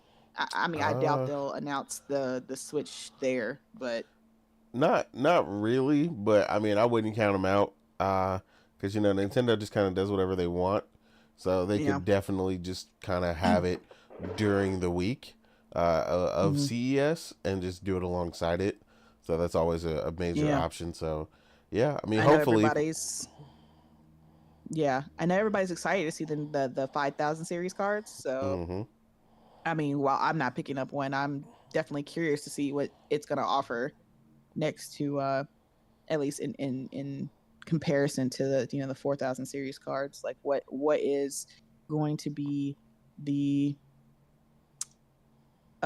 thing that gets people to upgrade, right? What's going to be that thing that makes it worth it? Because God knows that thing's probably going to be minimum $1,500, if not $2,000. So it's going to have to do something to convince people to be like, other than people who just want it because it's new, those type of buyers, but to convince people to upgrade to the 5000 series. And hopefully it's not going to be too powerful, or the energy efficiency isn't going to be too bad that it's like overheating and melting people's PCs. Yeah, that's definitely one part of that. Yeah, so I am intrigued to find out. So NVIDIA is definitely going to have hopefully a good showing, and hopefully we get at least for me, the Steam console shows up, because I definitely want to see, if they have one, what it's going to be about. So yeah. All right, that's what's up.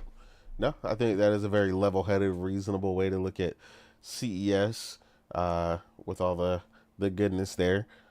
You definitely might. It'll be. I think it'll be interesting to see if you get interested in maybe some of the monitors and stuff they show. I know how much you're an OLED girl, and OLED affordability has been coming in like crazy lately.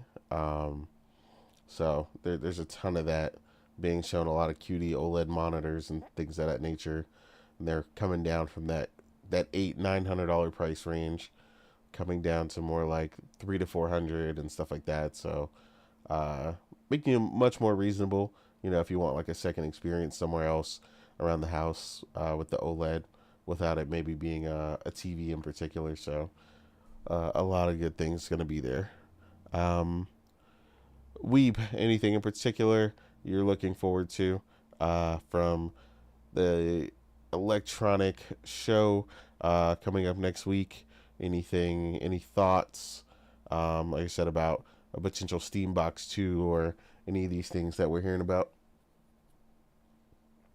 Yeah, I really, for the love of God, hope there's not going to be a Steam Box too. Like we already tried that.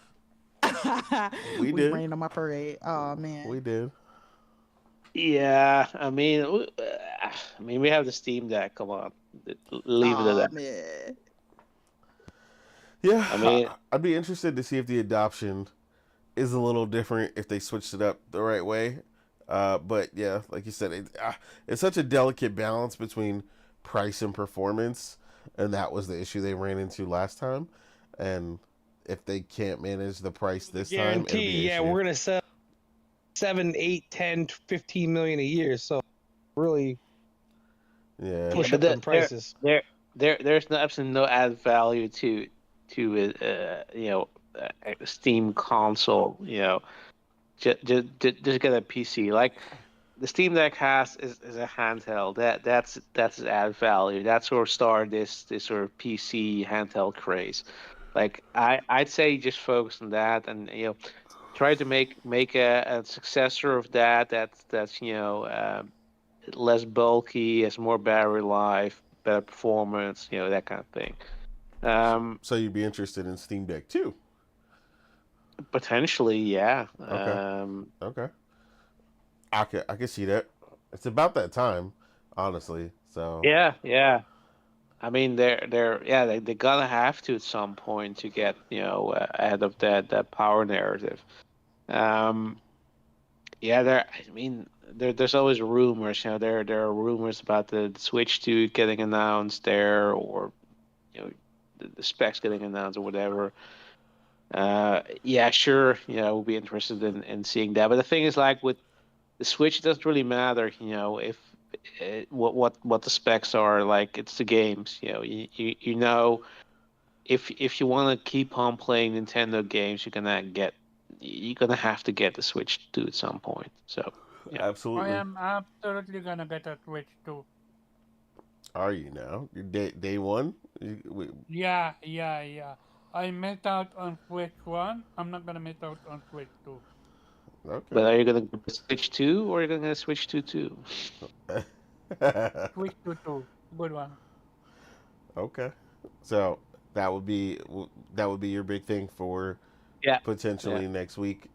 Okay, that's what's up. Omar, I'm guessing based on what you just said, your hopes is that Nintendo comes to their senses and Switch 2 gets announced next week. What's your hope for CES? Is that the main thing you would be looking forward to? I had no idea next week. Oh, I know you didn't. It's fine. But I yeah. have been so focused on gaming on anime that I didn't know. But knowing you guys, one of you gonna stream it, so I'm gonna watch it, and we're gonna see if they reveal it. For me, it feels it. So I don't know about Nintendo history, but to me it feels like I don't think Nintendo would ever want to reveal their next iteration at a CX instead of their own showcase. I mean, you can still have your own showcase the same way they always did, where they have it off-site at a particular location. It's just convenient because CES already has a massive gathering of all the tech giants and reporters I and all got these you, other but things. So, does any of the companies have any history with revealing stuff like this on CX? mm, not particularly, but I mean, But to me, it feels like something like um, what you call it, another job at Xbox, but Xbox tried it with Series X on Jeff Keighley game show, and nothing happened. well, While the PlayStation, thing you have to remember is that the one major difference, right, with Nintendo is that they are continuing to work with Nvidia, and Nvidia typically talks about their partnerships as well when they reveal the new 5000 series and the new tech they've been working on. So even though you might not get a full on reveal, you might still get to see some of the tech that's going to be utilized or put into the Switch 2, since they are uniquely the only platformer that works directly with NVIDIA instead of AMD. So there is that. gotcha. Yeah, then it's going to be interesting to see if they reveal anything. Because to Okay. me, it feels like, how do I say this? You're excited if they It do, but you're not concerned if they don't. no, if like to me, Nintendo, even before PlayStation, have always beat on their own drum. Like they do whatever they want, whenever they want. They have no haste. The only thing that I would be worried about if I'm Nintendo is leaks, cause Well, according they're to already starting, so apparently the inside of the Switch 2 got leaked. I'm not yeah, sure if true or not. yeah, I saw it. Yeah, and it makes you question what is paying off more, waiting until you reveal it at your perfect time, or just get away with it and reveal it now before everything else is leaked. Yeah, Like, that's my hope. I really want them to get ahead of it. Like I don't want anything else to leak. because Uh, that so yeah. that Switch 2 is the worst kept secret. No one pretending to even not know about it. Like, I have no idea what Nintendo is waiting for. I know Switch 2 was supposed to be revealed long time ago, but they had to wait because of manufacture and stuff like that. Like that, I understand of. But last year, could any time was a good time to reveal it, and they didn't. So it makes you question what are they working on. We're Yeah. gonna see with this year with I CX. don't think they want to step on the Switch because it's still selling pretty damn well No, for but being in this late cycle. Most consoles are almost dead by the time they're, you know what I mean? You know something's right on the doorstep. but Switch but only was again, down like 3% last year. That's Switch actually crazy if Two you think about it. Switch Two was supposed to be revealed long time ago, and it didn't happen. Not because Nintendo didn't want to, but because of the manufacturer. So that doesn't make sense to stepping. They're trying to prevent stepping on Switch sales. Like nah, at some point you gotta move on with your console to the next one. And Nintendo is not new to the industry. They know how it is. I mean, So yeah, but I don't buy that. Nintendo is also known for milking their current release till the last drop, and Nintendo fans know Nintendo that. could push this off another 2 years and be just fine. Yeah, like let's hope they don't think that way, but I mean they could be, but God, for the love of God, please don't. I'm already dying True, on the there ain't a Switch. whole lot of upgrade there. Yeah, It's as minimal as possible. yeah, it's already killing me. So yeah, hopefully we get that reveal sooner rather than later, and they actually got some solid tech to show off, and hopefully some of these rumors are actually true about the potential power that they're gonna have in the Switch 2 and all that. So I'll What do you obviously a lot of expect stuff like yourself? that. How do you I what? expected to be what we had the first time. That it's gonna be on par or stronger than the PS4 Pro. Yeah, I And mean, but the thing is, we don't know what else they're gonna do, right? Like one of the big things that I felt like was a misstep for them with the Switch was not utilizing the dock better. Like the dock um, could have been a booster to the Nintendo Switch prior. Like honestly, if you've ever seen a Nintendo Switch dock taken apart, it's like 98% plastic. Like the part that actually does the There's nothing there. transmission. All for more energy to be consumed, getting overclocked basically. Yeah, it was just badly designed. Like honestly, the Switch dock is probably one of the worst It's a things power that supply. they've That's they've basically all it is. yeah, it's a conduit to there is a small circuit board inside that is a conduit that allows um your basically like you said the power to pass through and the HDMI signal to pass through. That's it. It's really really small. It actually is just in the bottom of the Switch dock, and that's it. The rest of it is just empty plastic, which is crazy because what that actually did for the Switch, which a lot of people didn't notice until later when you started hearing about they call it bend gate, when the Switches started bending. The reason that started to happen is because the Switch's dock was designed so badly that it was actually choking the heat that came out of the bottom of the Nintendo Switch when it was in the dock. So you just had all this heat build up in the center, and then eventually people's Switches would start to bend. So like it was for a company that got away with that scot free. It's crazy. Like I said, only Nintendo gets away with certain things like that. Like if again, yeah, but that's not new. We always knew until Nintendo kind of got away with murder. absolutely. So I was on Fortnite. My niece. Yes, I was on Fortnite. I was looking at the shop. I gotta make sure I don't miss nothing, ma'am. Um, but yeah, I don't know. We'll see what happens going forward with that as well. Nelson, I don't know if you had anything in particular you were looking forward to. Like you said, besides potentially, what we talked about, Nintendo and so on and so forth. Which likely, like I said, it may not take place at CES, but it may be in tandem with CES, so it may still take place around the same time.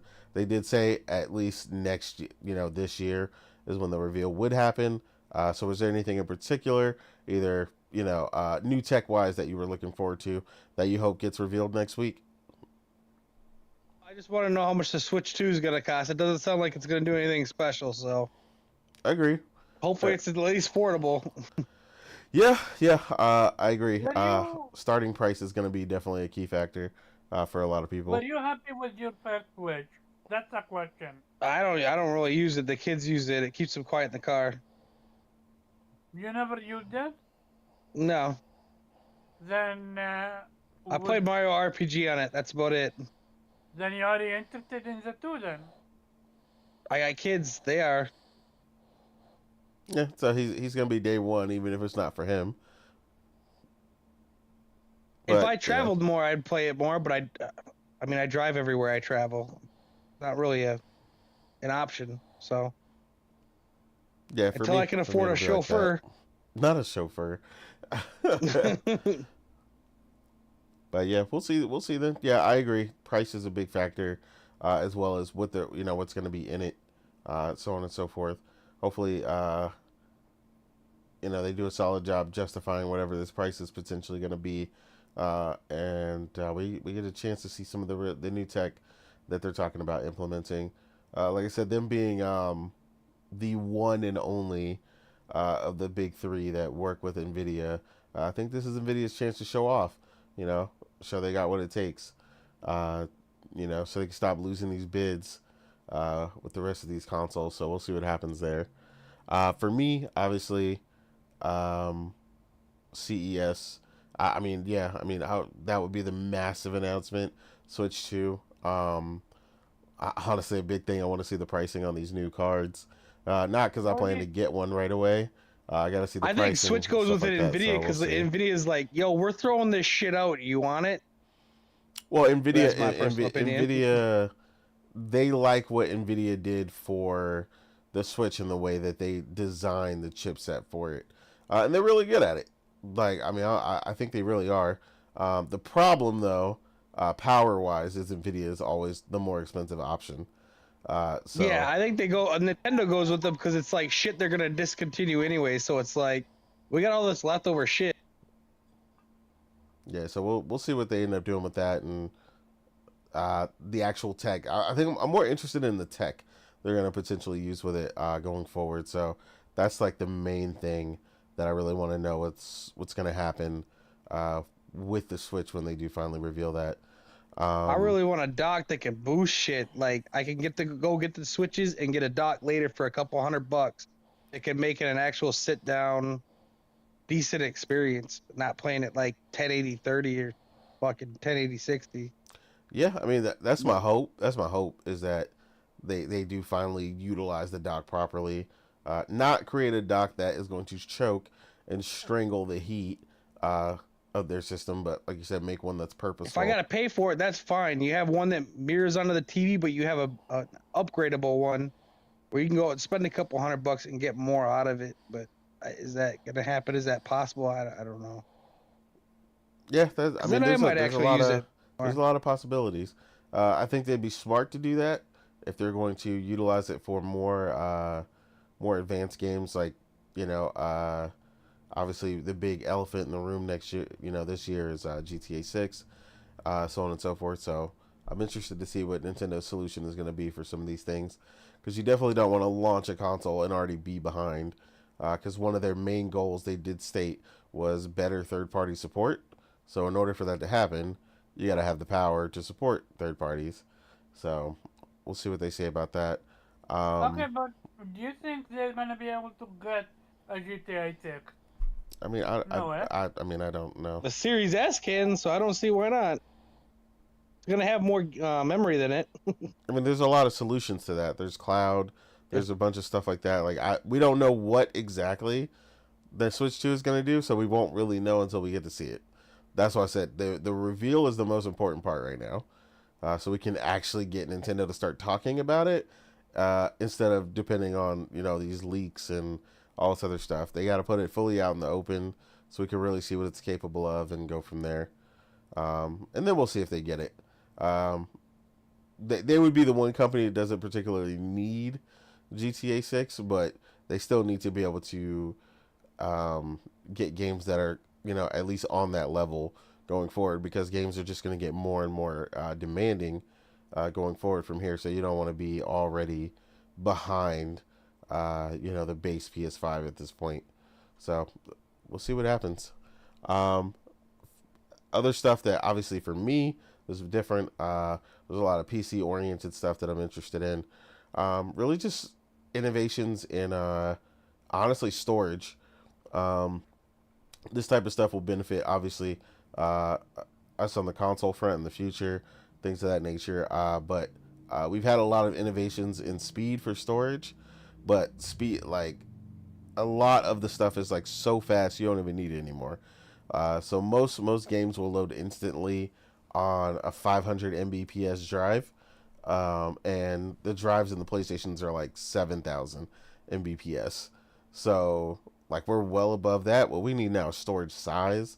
So I'm hoping for a definite major breakthrough in something like 20, 50 terabytes, 100 terabytes. Stuff like that, maintaining the speed, and then starting that road for increased storage, so we can start bringing that price down. So that probably the biggest innovation for me is wanting to see the storage solutions going forward for larger storage, as honestly all of our demands go up. We're talking about games with larger textures, 4K textures, raw textures are massive. You're getting games that are 150 gigabytes on average, or at least over 100 gigs, stuff like that. So if you got a couple games installed, it adds up pretty fast, making things like a 4 terabyte or 8 terabyte SSD a lot cheaper. So yeah, CES has the potential to really not only show you what's on the horizon for what might come for a long time in the future, but show you some more realistic, applicable tech that's coming out very, very soon as well. So that's really more so what I'm interested in, as well as some of the new PC cases and things of that nature.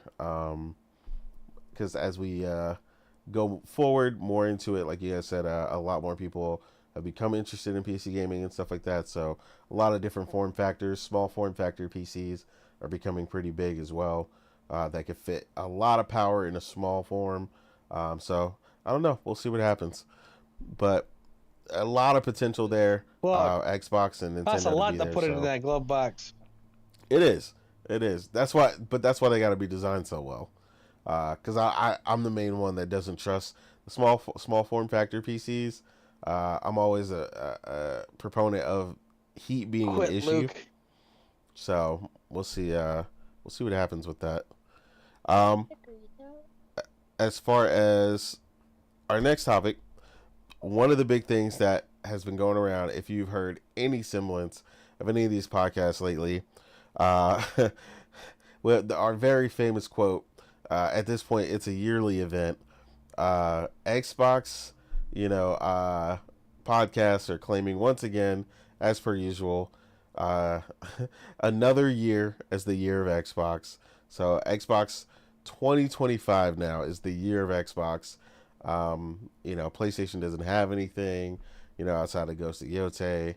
I've heard all the slander, all the hilariousness, going on with some of these comments. The movie Groundhog's Day. It reminds me of that movie Groundhog's Day. Every year, yeah, just like Groundhog's Day, every year.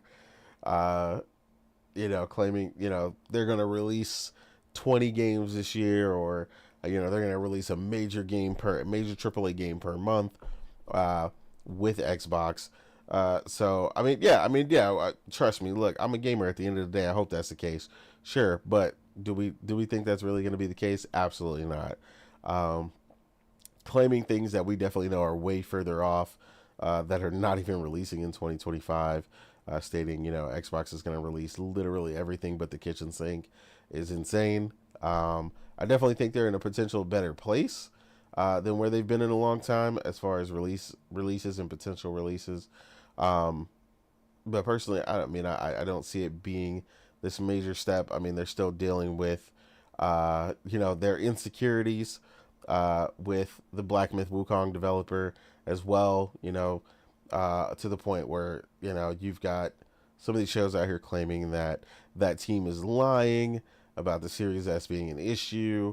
I've seen comparisons saying, well, Cyberpunk can run on the Series S, so it shouldn't be an issue. Again, the level of misinformation and ridiculousness out here from some gamers, and just the misinformation in general about what something should be capable of or should and shouldn't, from a developer standpoint, when, again, most of these people couldn't code a single line, of a registry or something, basic programming, but, or got the nerve to tell devs they're lazy. It can run on PS4 too, but it should. Yeah, it shouldn't. Exactly. Just because you can doesn't mean you should, which is another thing a lot of gamers definitely need to know, and go based on. But Weeb, as our resident Xbox owner, console owner going into the future, how are you feeling about Xbox and their 2025 lineup, as compared to, their competition? Are you feeling like they're ready to sweep for 2025? Are you feeling that confident? Really? I thought you were gonna introduce me as the resident Xbox hater, but No. I mean, I have cause. I mean, I bought the damn thing. Yeah. Yeah, I mean, no. I mean, the only massive game they were that they have on the roadmap is Fable, which I think we all are doubting is going to come out next year. Um, yeah, Doom Dark Age is certainly is a potentially good game, but other than that, like, nah. They have a spectacular talent to this point. That's pretty much Xbox's logo these days. They have, like you said, they have some bullets in the chamber. They have the potential, but they are so well equipped to fuck it up. Yeah. As they always do. Um, like I this sort of confidence they have in them turning it around, which they do every year. Like, look, we know that the thing with Xbox is they're doing what they're always doing. They're redefining words. They redefine definition of exclusive. Now we have the redefinition of a third party publisher, because that's what they are. I mean, they are technically a third party publisher because they're dropping their games on other consoles.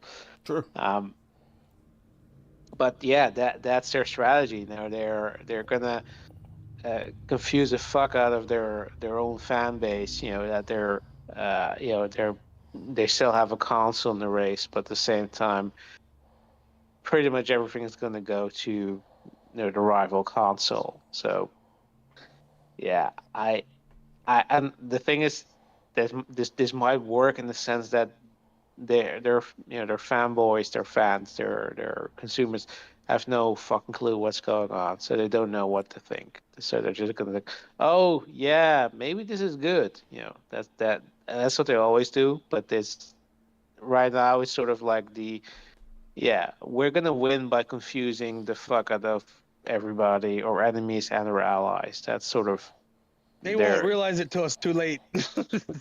yeah. As per usual. Yeah. So hey, look, like I said, like you said, like I have the damn thing. So Mm-hmm. if there's anything coming out, and it's dropping in Game Pass, which these days also is not a guarantee anymore, unless you pay for the Ultimate. super, super premium whatever version of Game Pass. Mm-hmm. Like, you know, yeah, I mean, I'm gonna play it or at least try it, but yeah, looking at the sales numbers, looking at how they're doing. Yeah, they were damn lucky that they bought uh, studios like Machine Games, by buying ZeniMax that can produce. Publisher, the good God. Yeah, I mean, yeah, they're damn lucky that they have those publishers that can still produce some, because that's the whole point. They are incapable of you know acting like a publisher on their own. Like, they can't make a quality game if the life depends on it. I mean, there are some exceptions, but mostly they they they bought the talent. Like, their own studios were doing jack shit, so they bought all those external studios, uh, and they were producing games, but they still had no fucking clue what they're doing, because their last hit, Alpha Rush, it was successful by all metrics, and then they still tried to close down the studio because in the end they sold it. But I mean, it just, like, they're all over the place. Like, I've given up on trying to be hopeful for Xbox. Like, if they're gonna give me a couple of great games, I'm absolutely happy with that. Like, Mm-hmm. there's definitely some potential this year, and I guess coming years, because like I said, I have no um, inkling of a hope that Fable's going to come out this year. A lot of these games are going to move. Um, but yeah, I mean, it's hard to be positive about uh, a company that's so used to fucking things up. Um, so I'll take the incidental great game or good game, whatever they're dropping. But I'm like, if you're thinking they're gonna turn things around, I mean, you said that the last 5 times, like it's not gonna happen. They're gonna be second fiddle to PlayStation. That's their role, and it's just a question of how long they're gonna keep at it until they decide we're gonna drop out and just be a publisher. Okay. I feel like that's Yeah. a fair and balanced assessment. Uh, yeah, I mean, I'm the same way. I'm like, look, I really I've said it all the time. I want them to do great. Like, why wouldn't I? I have a Hmm. PC. I have a beast over here. Give me all the best games you got. I hope y'all kill it. Because like I Get a said, PC no more. I They're know bringing that. it to the PlayStation. Well, yeah, I mean, you Yeah. don't even need that anymore. But guaranteed day one. I've got access to their stuff no matter what. Yeah. Where I want. So yeah, Hmm. of course I hope they kill it. Why wouldn't I? Like I like to play good games first and foremost, and if they can make some, that's what I want. Like I mean, it's just that simple. So yeah, I definitely agree with you. I feel like that's a real, just like I said, generalized, level-headed way to look at it. Um, Morgan, Yeah. how are you? How are you feeling for the dominance of Xbox in the year of 2025? A very generous look at the future of Xbox. So are we just talking about Xbox in 2025? That's Xbox in just 2025. You feeling like it's going to be a clean sweep? They're going to launch on all cylinders. Like all this, we've been hearing. They've been holding back whatever it is, it's going to be the full clip. Are you feeling like but what do you personally feel versus what the temperature um is? I think Xbox has the potential for this year to be a great year. I mean, they have the potential every year. It's just for whatever reason they tend to stumble over their own feet. But hopefully with the amount of games that seem to be coming out this year, like I'm sure they're gonna have a developer direct like they did for the past 2 years, and it'll kind of outline what 2025 is gonna look like. As far as like what I assume is gonna come out, there's South of Midnight, there's Doom, there's Outer Worlds, there's Avowed, um, Call of Duty, of course. Um, and they're saying Fable, but that's a question mark. Um, but I think a lot of what happens with Xbox, at least with the latter half, and the same with PlayStation and every other developer, is it's really going to depend on what GTA 6 has to say, right? Okay. Everybody who is releasing in the latter half of 2025, developer, publisher, what have you, they're all waiting on bated breath to figure out when GTA 6 is being released, because they're going to have to make moves and determine whether or not, when to release their game, because nobody wants to release around that juggernaut, because GTA 6 isn't just a regular schmegular game. It is the game that moves the momentum of gaming every time they release, right? It's that game that people who don't even game get a system to play, right? Um, and it's going to cause mass pandemonium to whoever is, unfortunate enough to release around the same time. So a lot of these developers are that's why when it comes to the latter half of 2025, we don't see a lot of release dates. A lot of them just say fall, or a lot of them just say, you know, 2025, because everybody's waiting for Rockstar to drop that date. People think, it's just gamers waiting, that are impatient. No, a lot of these developers are getting very impatient because they can't say anything and they can't put anything definitive out until Rockstar says, okay, this is the day we're releasing, so that they can give it a nice wide berth, right? So I think if Fable is ready, right, if it is ready to come out this year, Xbox will not say a date yet. They'll just say 2025, and they will wait, or just the same as everybody else. Um, as they should, because Fable deserves to have its own time to shine. And while they do have the security net of Game Pass, people will not care. People will not care because GTA is out, right? At least the majority of gamers. It won't get its recognition because people will be focusing on GTA 6. But as far as Xbox goes, and if I think they'll succeed, when it comes to Xbox, the new Xbox, and when I say by the new Xbox, I mean the Xbox that has purchased Bethesda and Activision. How I feel is that the developers succeed despite Xbox, not because of it. That's how I feel about them. Like Machine Games is always great, so they were gonna do good regardless of the fact that Xbox was there, right? And I don't think they did good because they had Xbox's support. They were always gonna do well.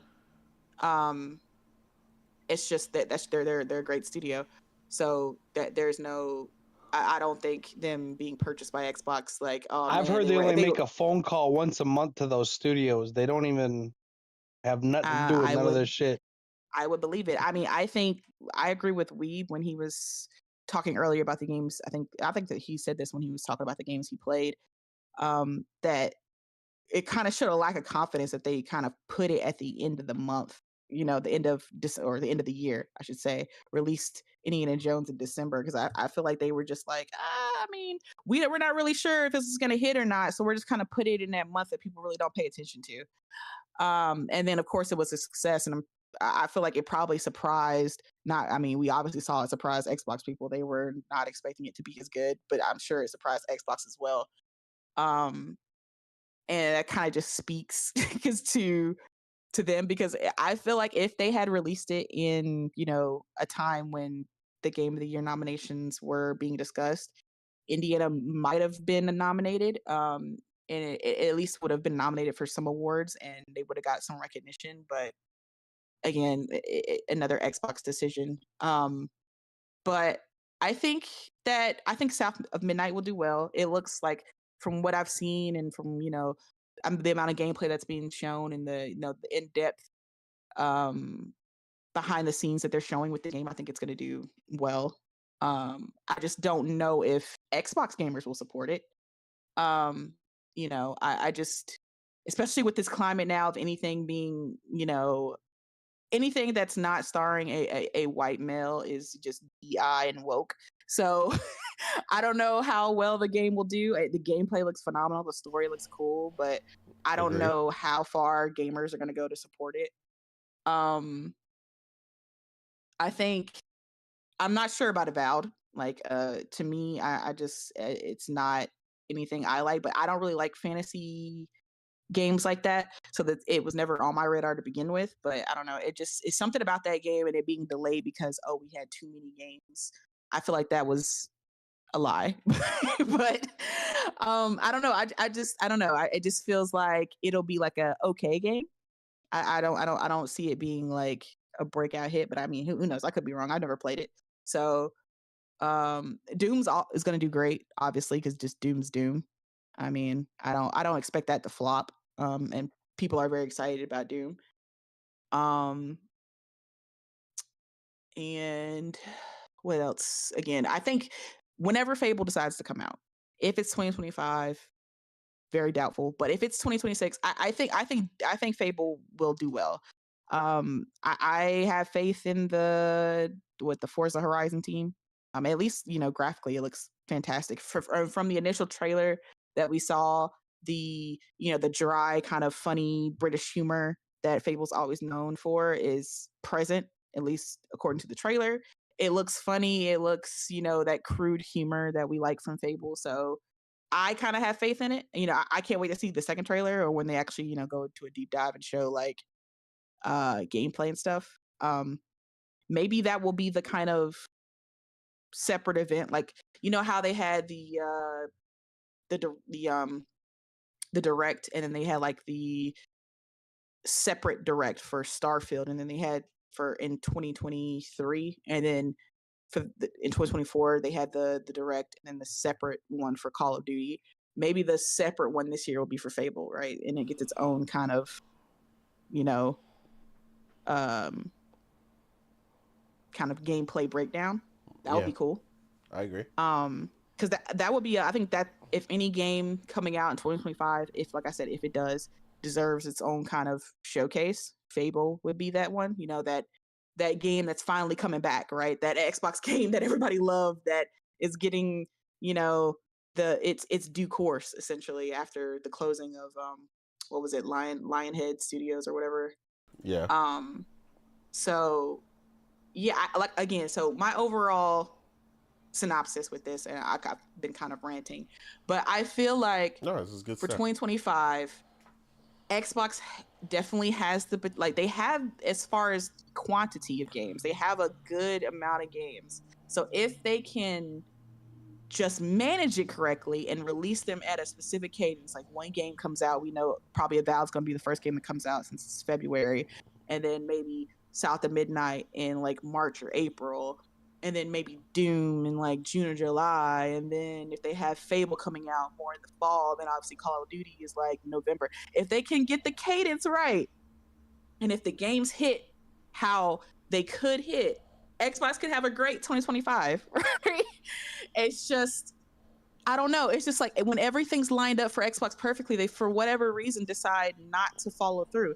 It's like, it kind of goes with what happened with, I mean, it's kind of off topic, but what kind of happened with, what's the show we were watching? They decided not to do a Halo Doom crossover for Secret Level. For Secret Level. Why? You have a Doom game coming out in 2025. What a wonderful opportunity to do some free promo marketing by doing a Halo Doom crossover in Secret Level, right? I mean, I thought, me and Nate watched Secret Level, watched the whole season, and I thought the Warhammer one was fantastic. It was. Right? I think they could have done something on that level of what Warhammer did with the Halo and Doom crossover episode. It could have been gritty. It could have been heart-wrenching. It could have been, obviously it's going to be Doom, so it's going to be bloody. I mean, you could have had some kind of them fighting for something or fighting against each other or something. It could have been a great promotion and a great hype piece for Doom coming out in 2025. But Xbox or Microsoft just said no. They always get perfect opportunities handed to them on a silver platter, and for whatever reason, they continuously turn it down. Like, you turn down Spider-Man, you turn down the opportunity to continue to work with Insomniac, you turn down we don't want to work with licensed IPs. Like every time they get opportunities to succeed, they're like, no, we're good. It's just, and it's not even like it's like obvious W's. Like I don't like, it's situations where I don't really see a downside, and they're just like, no, we would rather lose. We would rather take that L and not, take advantage of an opportunity. No, thank you. We want to continue our losing streak. So please take that opportunity and give it to someone else. Like, I don't get Xbox and Microsoft sometimes. It's crazy to me. So even with the horizon looking potentially fantastic for Xbox, right? The year 2025. Mm-hmm. It's just something about them that screams, we're not going to take advantage of the opportunities given to us, and we're going to fuck 2025 up. Like, I don't know what it is about. Again, I don't know what it is about Xbox. And I just pray to God that they do not use their developer direct as an opportunity to announce the games coming to PlayStation. Please don't. And I'm not saying that as like a troll or a joke or like, oh, I wish they would. No, please do not do that.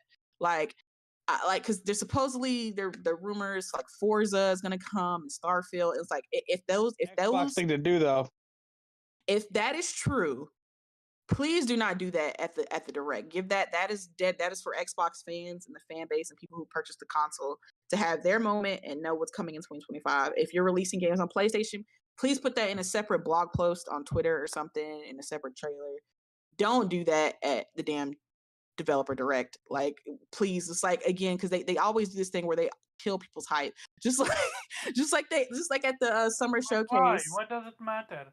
No, the same reason it matters, and it pisses off PlayStation fans when PlayStation announces PC ports at PlayStation showcases. We don't want to. We don't want to see that shit. Think about Xbox if they would have just kept their trap shut about Indiana Jones, but they couldn't even wait for that. They couldn't even give them like 2 or 3 months for them to be like, "Hey, we got something you don't."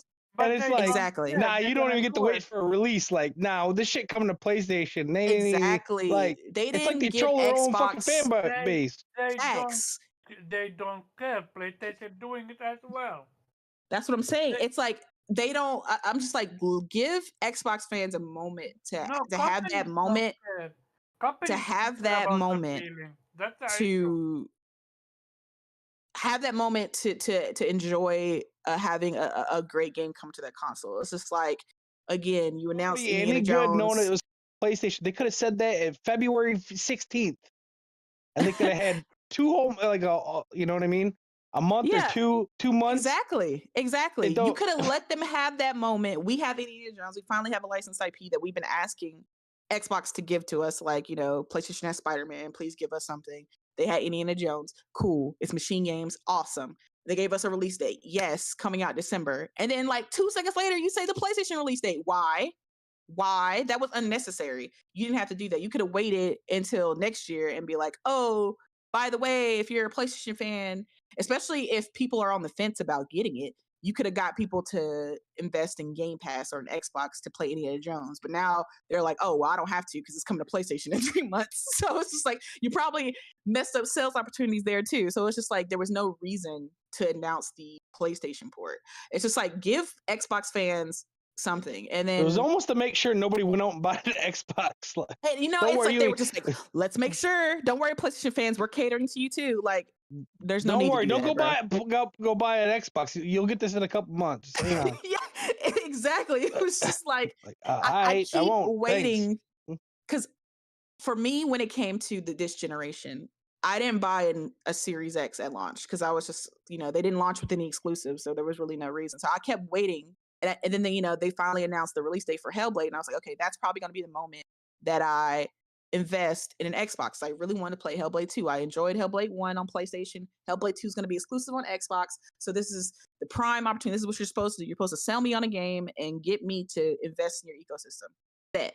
But then the whole Activision Blizzard thing happened, and they basically announced, oh, okay, we're going to release all our games via the cloud onto all these other services. So they had one of the services they offered it for was GeForce Now. And I was like, I'm on GeForce Now already. Like, oh shit. And then they're putting Xbox games, basically all of the first party games on there, essentially day one on GeForce Now, and I could play it at PC settings. So I was just like, so I can play Hellblade 2, because Hellblade 2, I'm pretty sure it was locked at 30 on Series X. So I can play it now at 60 at 4K on GeForce Now versus if I invested $500 into a console and then played it at lower settings. Okay, I'll just play on GeForce Now. And it's just like, again, they keep making opportunities for me to not invest in the console that way, even though I wanted to, because I'm a console owner and I'm a console kind of gamer. So I would prefer to invest into the console, but you're making the console so unappealing to me that I just will go to every other this would have been avenue but that. This could have 2025 could have been the year I'm like, all right, I finally got an Xbox. I'm like, I ain't never buying a fucking Xbox. You fucking crazy. And then here comes Phil. Never. Oh, we're gonna put these games. There's gonna be 4 games. We're gonna put 3 on months. PlayStation. I can wait. I got enough to play as it is, but shit, I can wait on my Pro. I'm gonna go buy a Series X. I play that shit on my Pro. Get Exactly. the fuck out of here. You crazy. They announced Project Latitude. Oh, we're going to put all these games on PlayStation. Essentially, Phil comes out, there's no red line. So I'm like, well, damn, there's no really reason for me to ever invest in Xbox because apparently they're not really going to have any exclusives anymore for the most PS5 part. Pro. I'm going to go buy an Xbox. The fuck?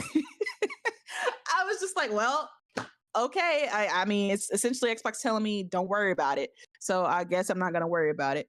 But again, 2025, it could, and I'm hoping it is. Xbox and Xbox fans deserve a cadence of good releases. They've invested for years, hoping and praying for this time. So hopefully 2025 is that year.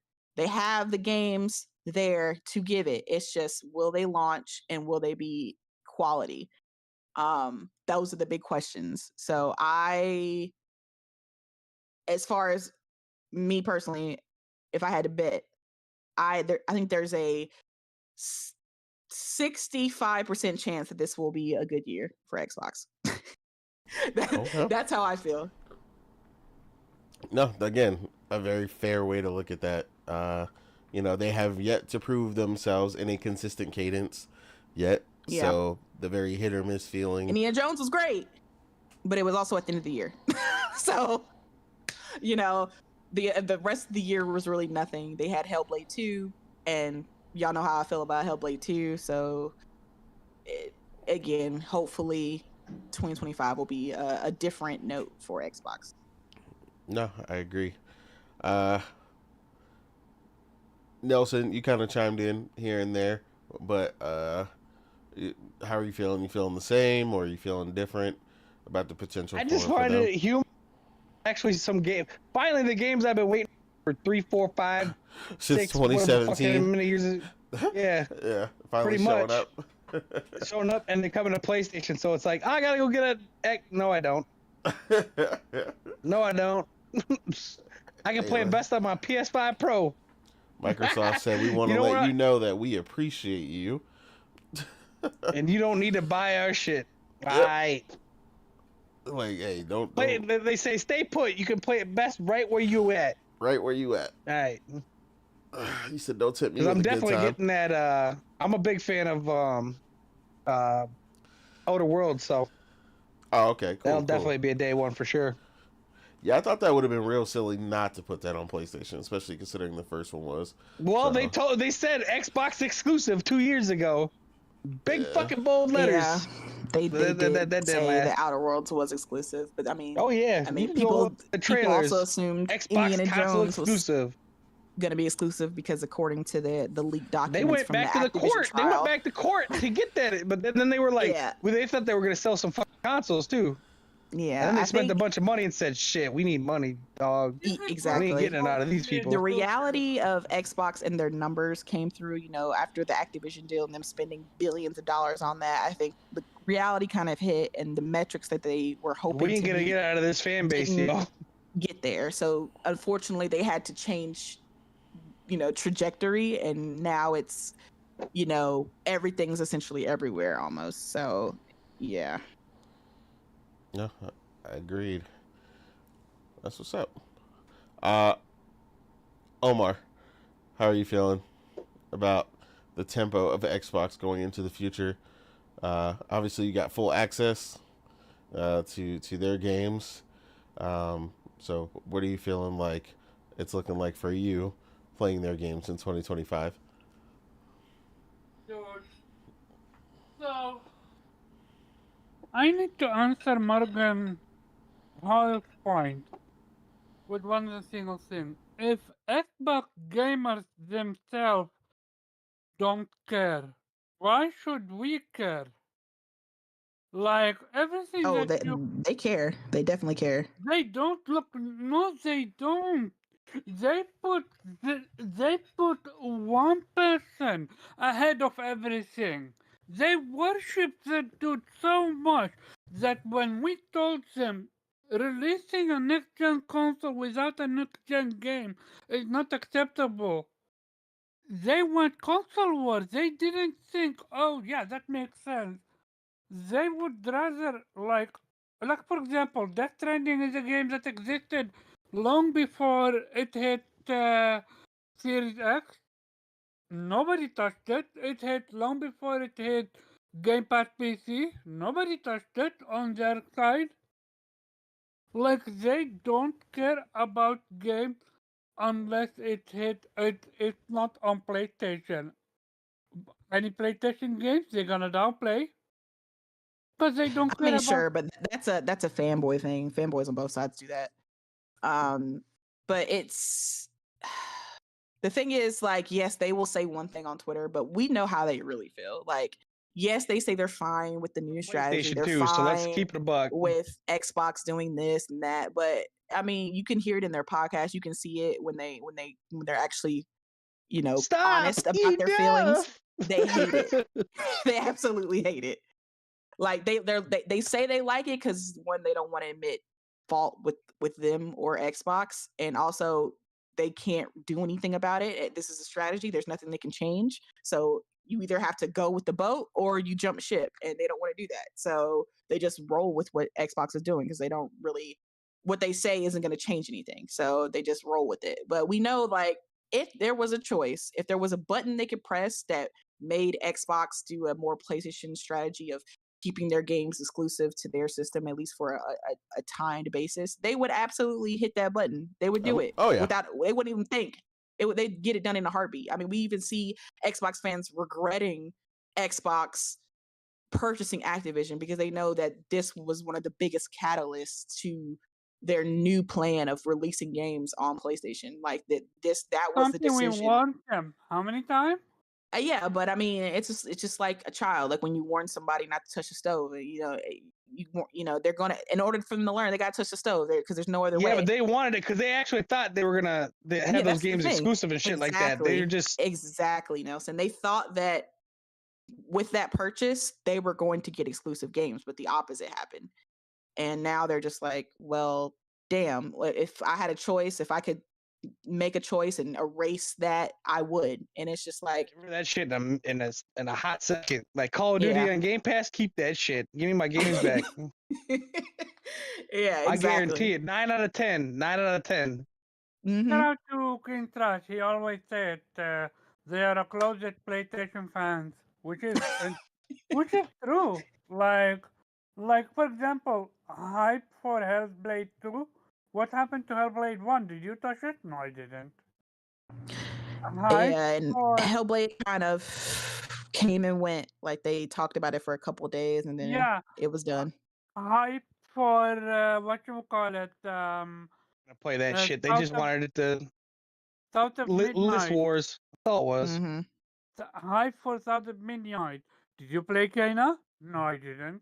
I'm saying Kena because it's the closest that I can think that resemble what South of Midnight is, which is basically Years to get that game. I guarantee there's less than 25,000 people that play Kena on Xbox I bet too. you money if South of Midnight was a PlayStation IP, they wouldn't bat an eyelid. Yeah. But because it has the Xbox logo, all of a sudden it's the next gen thing since life itself, and that's my biggest issue with them. They don't care about gaming; they care about the platform itself, and that's what separates me from them. Like Yeah. even Go ahead. like I can't find like this is why what's happening to them that's on them. They created this mess. They like when you tell someone the sky is red, they're gonna tell you no, the sky is blue. Why it's literally in their face the sky is red on my side. Like how do you reckon with these people? Yeah, I saw a podcast of them listing, games coming to Xbox, it's a big list. And they were including games that were dropping on Game Pass day one. And somebody was like, yeah, in the comments, yeah, I'm excited about Expedition 33. And the people in the podcast had no idea what he was talking about. They were like, what game is that? Like, I was just like, man, this is the stuff of like, y'all get a banger turn-based game, you're right? Like a game that looks fantastic. That was a first party game though. They'd be all yeah, we got and they it, had blah, blah, no blah. They idea ain't what gonna it play. was. And I'm just like, They ain't gonna play it though. But if it was a first party game, they'd be like, oh yeah, that's awesome. Game of the year, fucking. But this is Expedition 33 was revealed on their show. That's what I'm saying. It was in there. It was in the Xbox show. It wasn't their game, so they don't give two shits. Well, they didn't so give it two confused. shits I was like, wow. in general. I've seen people championing metaphor, but not for the reason that you would think of. You would think they're championing metaphor because it's a great game. No, because it's a multi-platform. Exactly. That's why. Unlike that was an exclusive. That'd be dog shit. That'd be dog shit. Like and the best part about this, they all have PlayStation 5. That's the funniest part about this. They all own a PlayStation 5. They just refuse to play their games. So why are you investing in a PlayStation 5 if that's the case? I don't get that mentality. Like I play where a game is. Like again, I love machine games. I wanted to play Indiana Jones, so I'm gonna go where it is. Even with the announcement that it was coming to PS5, I'm not gonna wait. I want to play it day one, so I'm gonna play it where it is. And And you that's with a knew lot that of the games. Like, it's not gonna have the kind of adaptive, and you still played it. yeah, it's just gonna be the same way with South of Midnight, the same way with Fable, like Yeah. State of Decay 3. I'm gonna play all those day one. I don't get the mentality of waiting years, especially if it's a game you want to play. Waiting years just so it could come on your preferred platform. And like you said, especially it seems very prevalent with Final Fantasy as well. Like a lot of the people who are upset about it have the ability to play it because they have PS5s, but they don't want to play it there. But I'm just like, the reason you bought that PS5 is, at least is what you say, is you bought it so that you could play exclusives. Like, I just use it as an exclusive machine. That's what they say all the time. Okay, so Final Fantasy is exclusive, so why don't you use it for Final Fantasy? Oh, no, I don't want to. I want to play that on Xbox. I'm just like, okay, but you're gonna be waiting like 6-7 years. Like, again, And you own a PlayStation 5 you and a own PC. it. Like, just play it there. I don't get it. I don't understand that. Like, if I want to play a game and I have the ability, I have the console, or I have the machine that can play it, I'm not gonna be like, well, it's not my preferred, so I'm not touching it there. Unless like it's coming to my preferred platform in a month, then sure, like I can wait. But if there is no release date, no kind of cadence, no type of timeline in which this game is gonna come to the platform that I prefer, why am I waiting? Life is short. Anything can happen. I'm not gonna go out without playing this game that I said I was gonna play. Like it Facts. Especially doesn't after make sense we've to me. waited 6-7 years for development. Yeah, it baffles me. But It doesn't baffle me. You know why? Because it's validation. Because I yeah, bought my console, my Series X, and I'm waiting for this game that I'm so excited about, but for some reason, because of validation, I don't want to play it on my other console that I already own on my PC that can already run it. Like, that's the mentality that they have.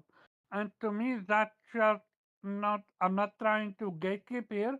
That just doesn't feel like for the love of gaming.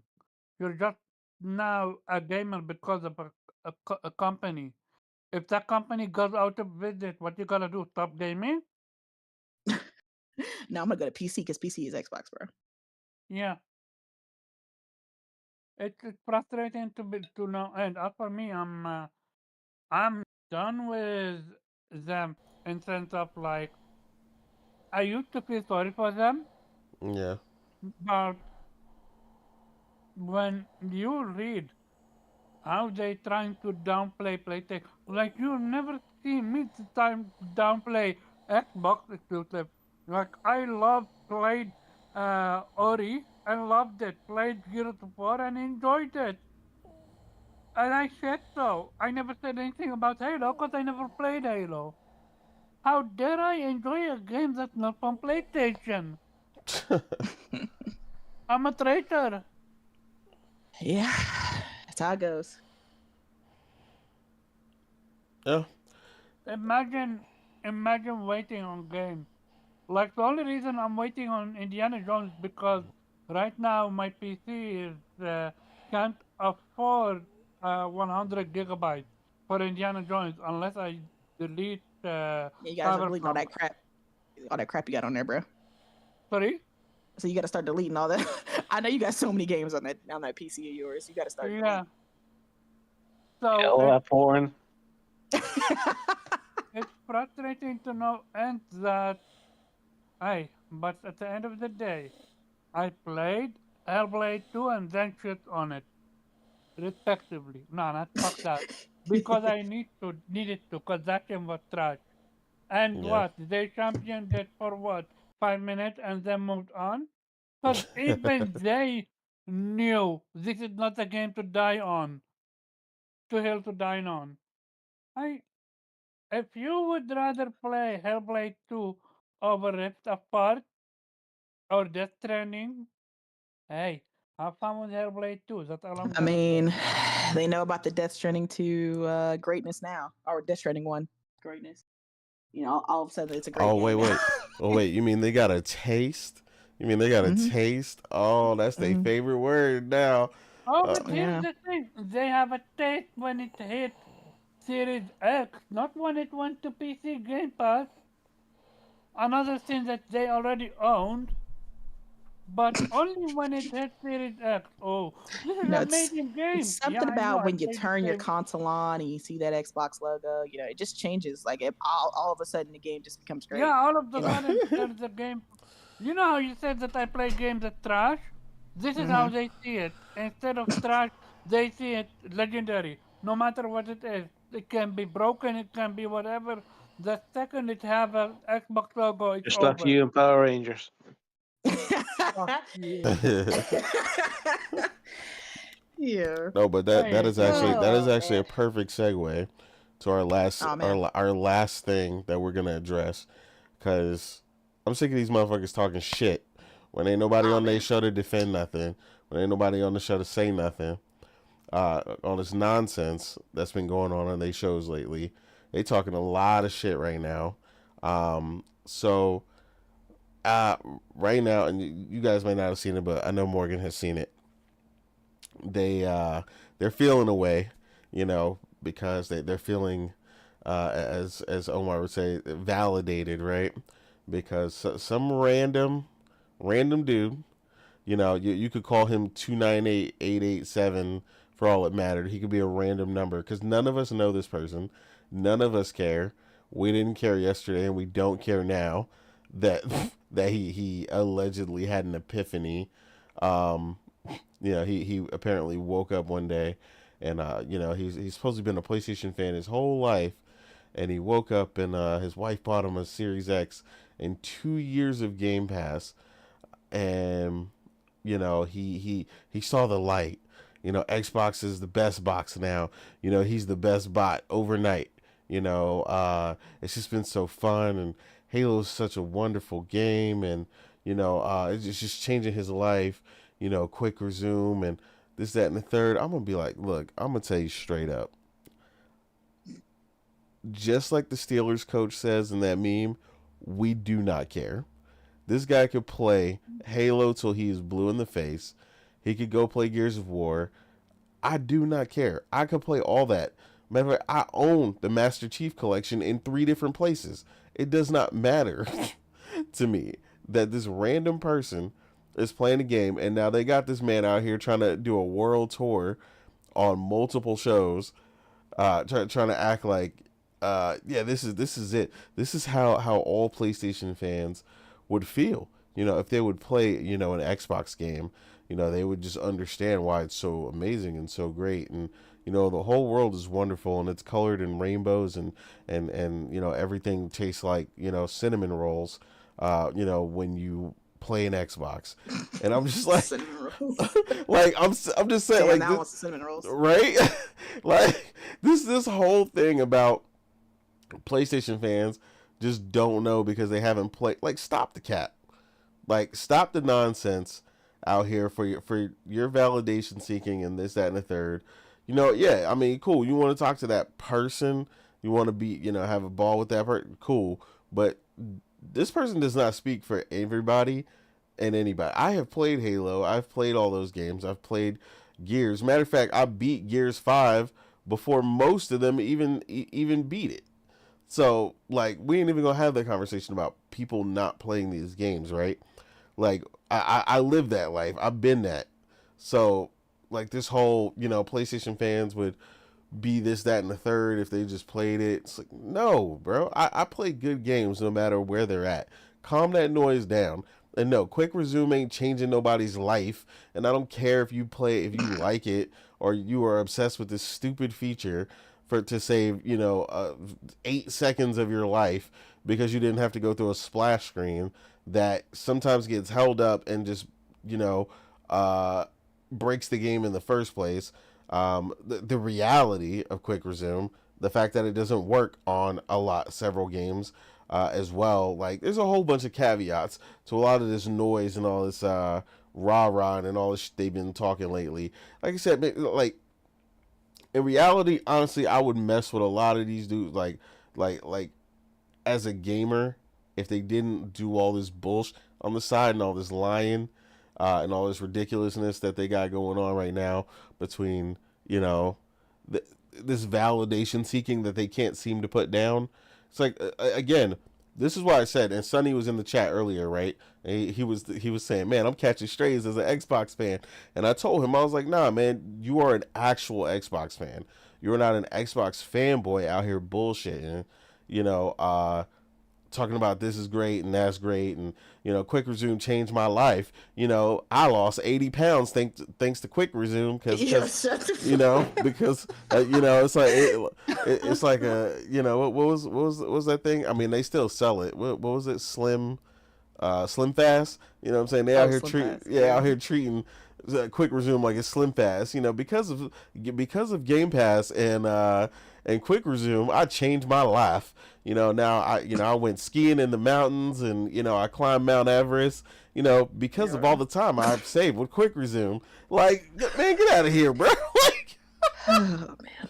Like, listen, man, there is a very cathartic experience when you've been stuck to one platform all your life, whether it was purposely or you just couldn't afford it, and you are now playing a different platform. Yes, you're going to experience new games, new things. So obviously, you know, to you, especially when it comes to like older games, like maybe like Gears or Halo or something, you know, games you never played before, right? You know, it's going to be new, it's going to be fresh. It's going to be like, oh man, I've never played anything like this, or I've never played these games. This is my first time, so this is great. And which there's no issue with that. That's great. I mean, that's kind of what you're going to get when you start playing these games. And again, I don't know who this person is that they're talking about, like that's doing this, like you said, world tour on all these Xbox podcasts. I've never heard of him before. Yeah. And I don't even know if he's being honest to saying he was a PlayStation fan who switched to Xbox, because regardless of who you start out with, whether you start out with Xbox or PlayStation, in this community, you know, you're kind of toted around and seen as this amazing, you know, person when you say that you were predominantly with one platform and you switch. Like, it gets you a lot of clout, a lot of clicks, and like you see with oh boy, a lot of tours on podcasts. So I mean, I'm not saying he's lying. I don't know this person. I don't know him from Adam. He could be completely honest. I'm just saying that if you wanted to get views, likes, and clicks, and if you wanted to make a name for yourself, that's something you could do. Like, if I got on Twitter tomorrow and declared my love for Xbox, like, oh man, I hate PlayStation now, I'm Team Xbox, like the same thing would happen. Like, that's just absolutely what happens when you've been known to be a fan of one platform and you switch. People just hype that up. That's just what comes with the territory in this community.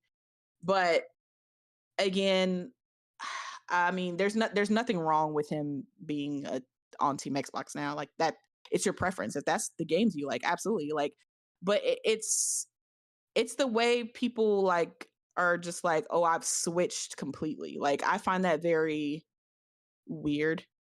Like, and there's nothing wrong with adding something to your library. Like, if you're an Xbox fan and now you play PlayStation, so it's like, oh yeah, I play PlayStation games for the first time. You know, I'm not gonna switch from Xbox. I have my PlayStation now, and I'm gonna play PlayStation games. Exactly. Like, I've played some of them, and they're fun. They're fun. So I have both of these consoles now. And if you're a PlayStation player, and maybe you bought an Xbox or you got a PC, and you're experiencing, you know, games from Game Pass for the first time, like, oh, okay, I've played Xbox games now, and they're part of my library and they're part of my rotation, but I'm not switching sides. And that's the thing that a lot of these dudes seem to enjoy, is when a person switches sides, right? They're converted, as they like to say, which is so weird, because I'm like, why are you comparing this to like a religion or something? Like, oh man, he's been baptized in the waters of Xbox. And now he gives all praise to Philip Dominus Spencer. And I'm just like, what? Yeah, that's like, where it gets weird. That's where it gets weird, because I'm like, why are we excited about converts? Like, that's such a weird statement, and it's such a weird mentality. Why do they disregard PlayStation converts that switch it from Xbox to PlayStation? I mean, when that what happens, they call them they call them weird, they call them losers, they call them grifters. But when it Yeah. happens to the Why other are side, you? when people come to them, it's all of a sudden, oh, you saw the Yeah. light. That's why you're on Why our are side. you? Why are you posting on on Twitter? Live your life with nobody needs to Exactly. know. But What's their favorite saying? Oh, this is an airport. You don't have to announce your departure. yeah, So but all of the sudden, one person switches. All of the sudden, validation, validation, validation. Well, yeah, that's what I said. I mean, that's literally what it. They're literally screaming it from the rooftops. I'm like, who cares? Because I'm like, I have no beef with Tim Dog. I have nothing against him, but I did not care when he converted to PlayStation. Yeah, Like, I who do not care. cares? And the only thing I told Morgan about Tim Dog switching to PlayStation that I thought was funny, right? Well, as his primary, right? Because he's not a convert, because that is ridiculous and stupid. Yeah, he still plays Xbox. He still plays Xbox. He still has his damn Xbox. These dudes act like he bought a PlayStation and went back and like chucked his Xbox through the nearest, 42nd story window and was like, "Bye, bitch." Like, no, that didn't happen. Like, calm down. He's treated like a traitor. But that's the joke. Meanwhile, though, the thing I find funny about him in particular is that the only things that he said and posted more than ever since he, has been getting into his PlayStation more, right? He's just been posting way more gameplay. He sounds I've really never seen him post excited. as much gameplay. I've never seen you would have had to beg this man for gameplay before. This man has been posting gameplay. He's been posting his setup, how excited he is about playing the next game.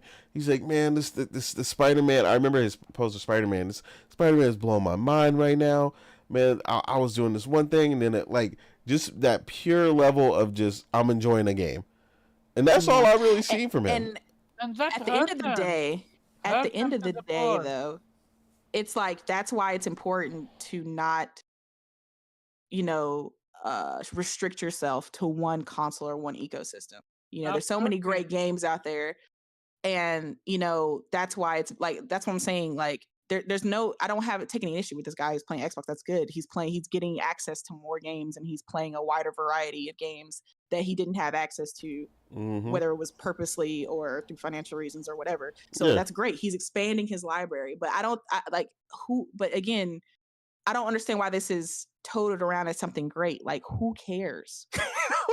Again, at the end of the validation. day, who cares? Like he's playing Validation. Xbox. I mean, you're right. That's what it is about for them. But it's just like he's expanded his library. He's playing. What you should be doing is like just being. If you want to interview him, just ask him. What made you finally want to come to Xbox? What games are you enjoying? But they seem to be trying to get him to be like Fuck PlayStation. bashing PlayStation. Tell us why you hated it and why you came over here. Like, it's just like, that's weird, man. Like, we should be celebrating, yes, the fact that he's now playing, on more platforms and expanding his library, but not let's use this and weaponize this to explain to people and hope that other people follow, because that's what they're saying, that's what they're saying, and that's what they're hoping, that and I've heard this come out their mouth, they're hoping other PlayStation players, and they're using the word convert to Xbox and see the light. And I'm just like, It's a cult. I'm like, why are we recruiting now?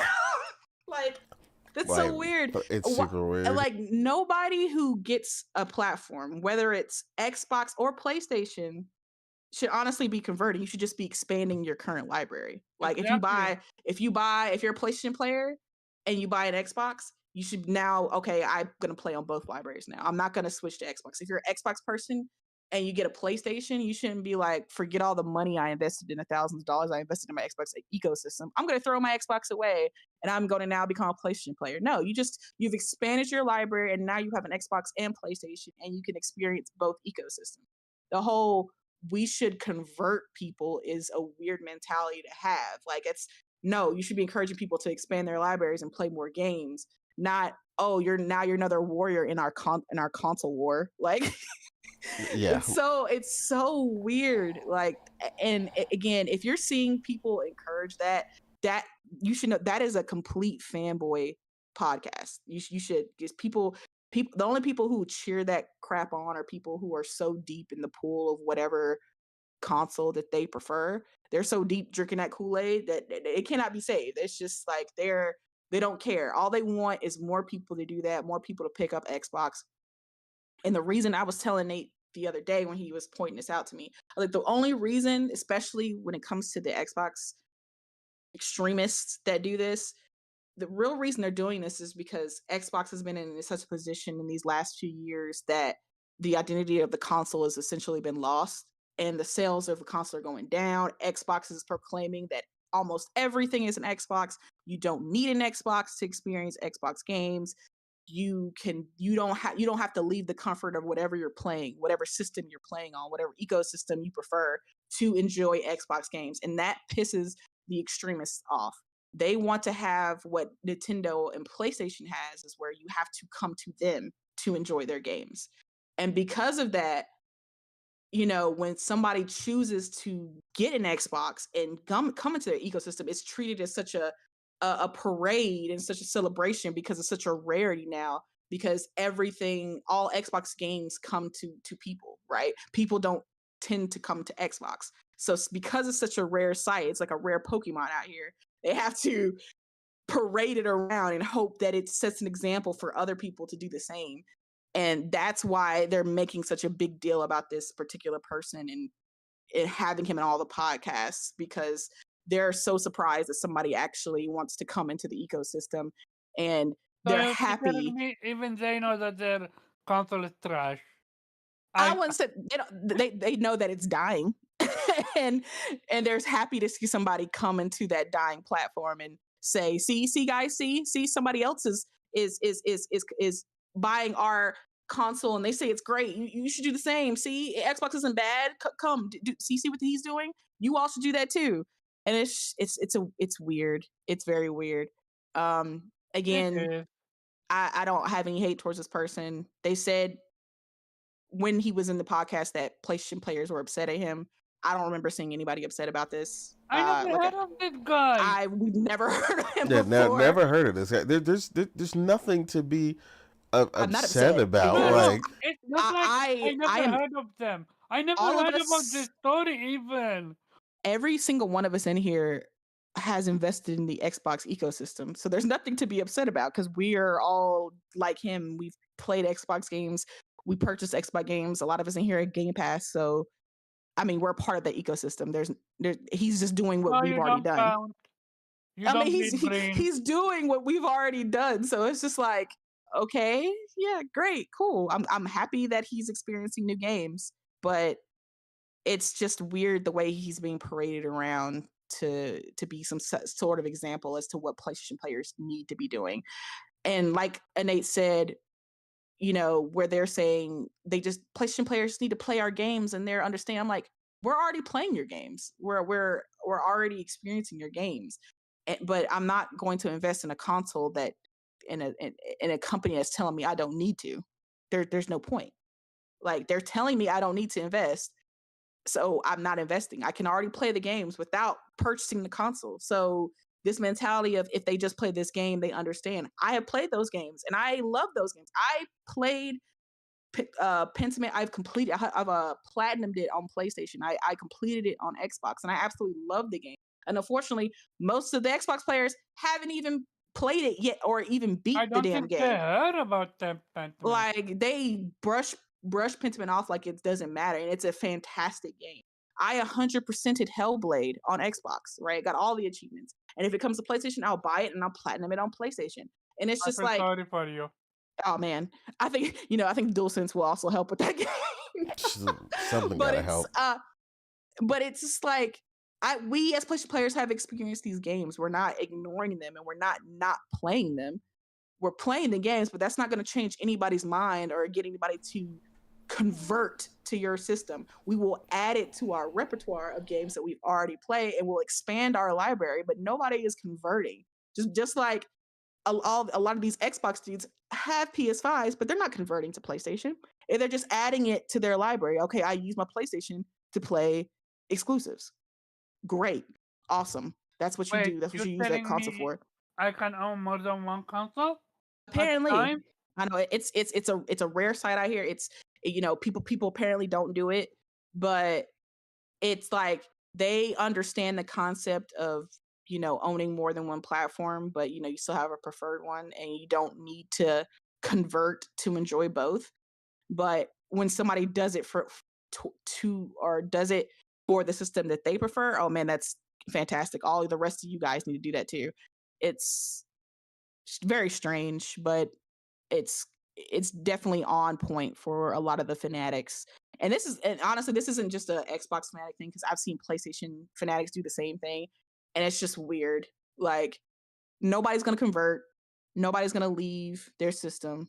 People invest too much money and time in a system that they've been on for years to completely convert. Now they may convert. I hate that word. Let me stop using that word. They may start having another preference, like, okay, I maybe prefer PlayStation now over Xbox, or I may prefer Xbox now over PlayStation. But nobody's just ditching the other system. You know, they're just adding. Which is the thing they're trying to portray with this whole thing. Yeah, yeah. But like I said, at the end of the day, let's get it straight. No one's mad, or no one's upset, because I don't know this. I don't know this. I still don't even know this. I still don't even know that dude's name. I just call him Dude. Yeah, I just call him Dude. Yeah, yeah. Like, I don't care. That's random dude number 44678 decided to get an Xbox for once in his life and expand his palette. Welcome to the rest of gaming that I've been doing my whole life, where you apparently pigeonholed yourself into a single platform by sheer will alone, and never thought to even attempt to play anything else, which is weird to me. Yeah. Because even when I didn't own it, I went to my friend's house and I played their 360. I didn't need to own a 360. I played Fable. I played Far Cry Instinct. I played a bunch of stuff on Xbox without even owning one. So that's weird to me, that you're claiming this complete cutoff of Xbox since 1995. PlayStation Kool-Aid hard. So I don't know who that person is, but to me it feels like cloud chasing. It is cloud chasing, because when you look at the person's videos, and I've seen their videos, when your videos get 100 views or 141 views, then you start making videos to worsen, or he starts talking shit and cloud chasing off of this, because he sees his videos going up and this, that, and the third, and doing this world tour on all these Xbox shows. That is absolutely the definitive definition of cloud chasing. It's not. You don't even have to think it. It is cloud chasing. This feels like it moved 2.0. Yeah, it's nonsense, bro. For me, it's like, if you're a fan of gaming, and let's say you're a PlayStation fan, yada yada, what made you wait to not get an Xbox? Like, at some point you'd have seen what Xbox have produced and thought to yourself, okay, this is I'm excited about, this is I'm not excited about. Even before owning my PC myself, when I saw the reveal trailer, the additional trailer for what's that game from Xbox that got cancelled by the one with the dragon. Oh, the Scalebound? dragon one. Scalebound, yeah. Yeah, thank you, Scalebound. Like, I knew just how I wanted a PlayStation 4, no, 3 back then, when I saw Final Fantasy 15 back then, 13 versus trailer. I needed an Xbox. I need an Xbox to play this game. I gotta have an Xbox. So you telling me for the course of Xbox duration, Xbox never gave you that feeling? Yeah, that's what I'm saying. That's the part I find weird, because I'm I don't like, know. It I've feels like always rotating. I've always been able to tell, especially if I've been gaming for over 20 years, like, I can definitely tell when there's something interesting on another platform or whatnot that I would be interested in playing. Like, to say you sat there for 20 years and it took somebody else to introduce this item to you, and then all of a sudden you're head over heels immediately. Like, you played for 5 minutes and now it's your favorite thing on the planet. It's so weird to me. Like, that's the part that just seems ridiculous. It feels manufactured, don't it? Yeah. So whether he's this, that, or not, like I said, it doesn't matter, because you're one person who I don't know, who I don't care about. Like, that they're trying to act like this person was like some celebrity or something that just switched up or something. Like, and even if it was a celebrity, it still wouldn't matter. Like, it's one other person. I don't care. I care about my gaming and playing great games and great games in the industry as a whole. That's what I want. And I want people to be honest about that and their experiences and playing great games, so that we promote great games and we get these studios to stop shutting down and actually focus on, supporting these game studios that do make these great games. That's what I care about. No, I mean, we gotta remember, it's great, gonna- and devs lie. So Yeah, but apparently we'd rather, clout chase and call devs liars and, say that they they're don't know what lazy. they're talking about. They're They're lazy. just good at their job. They know what they're doing. I've never done this job before. I couldn't program a TV remote if you gave me the instructions, but these developers who are making these games, especially if it's not coming to my preferred platform, that means that they are bad at their job. Like, imagine telling a doctor, you don't know what you're talking about. Oh, Like, people do that all the time. People do that all the time. Yeah. Yeah, but what's the end result? You're gonna get a second opinion and a third opinion, and what happened? The doctor is right most of the time. Mm-hmm. It's weird. Xbox fans. Well, let me stop saying fans. The Fanboys, fanatics, the fanatics, the extremists. The extremists are being so weird, and then they're also being weird with Wukong and telling the developers they don't know what they're talking about, and especially when it comes to the fact that the Series S has already been proven to be a problem for a lot of developers. And then trying to say, well, Rockstar can do it and Ubisoft can do it and Machine Games can do it, so why can't this? Why are we comparing? We all know every studio is different. Every studio has a different amount of employees. Every studio uses different engines. They have different implementations for their games. Their games require different, something maybe more CPU bound or GPU bound, or use more RAM than another game. And we're trying to act like every single game is the same. And Right, you love like- Rockstar, right? Yeah, listen, Rockstar is a phenomenal studio, but you have to remember Rockstar is also huge. There's a reason they take a decade plus for their games. Okay, It's a meme they at this have the point. time, they have the money, they have the resources, and then at the end of the day, when they release, they show why they took that time.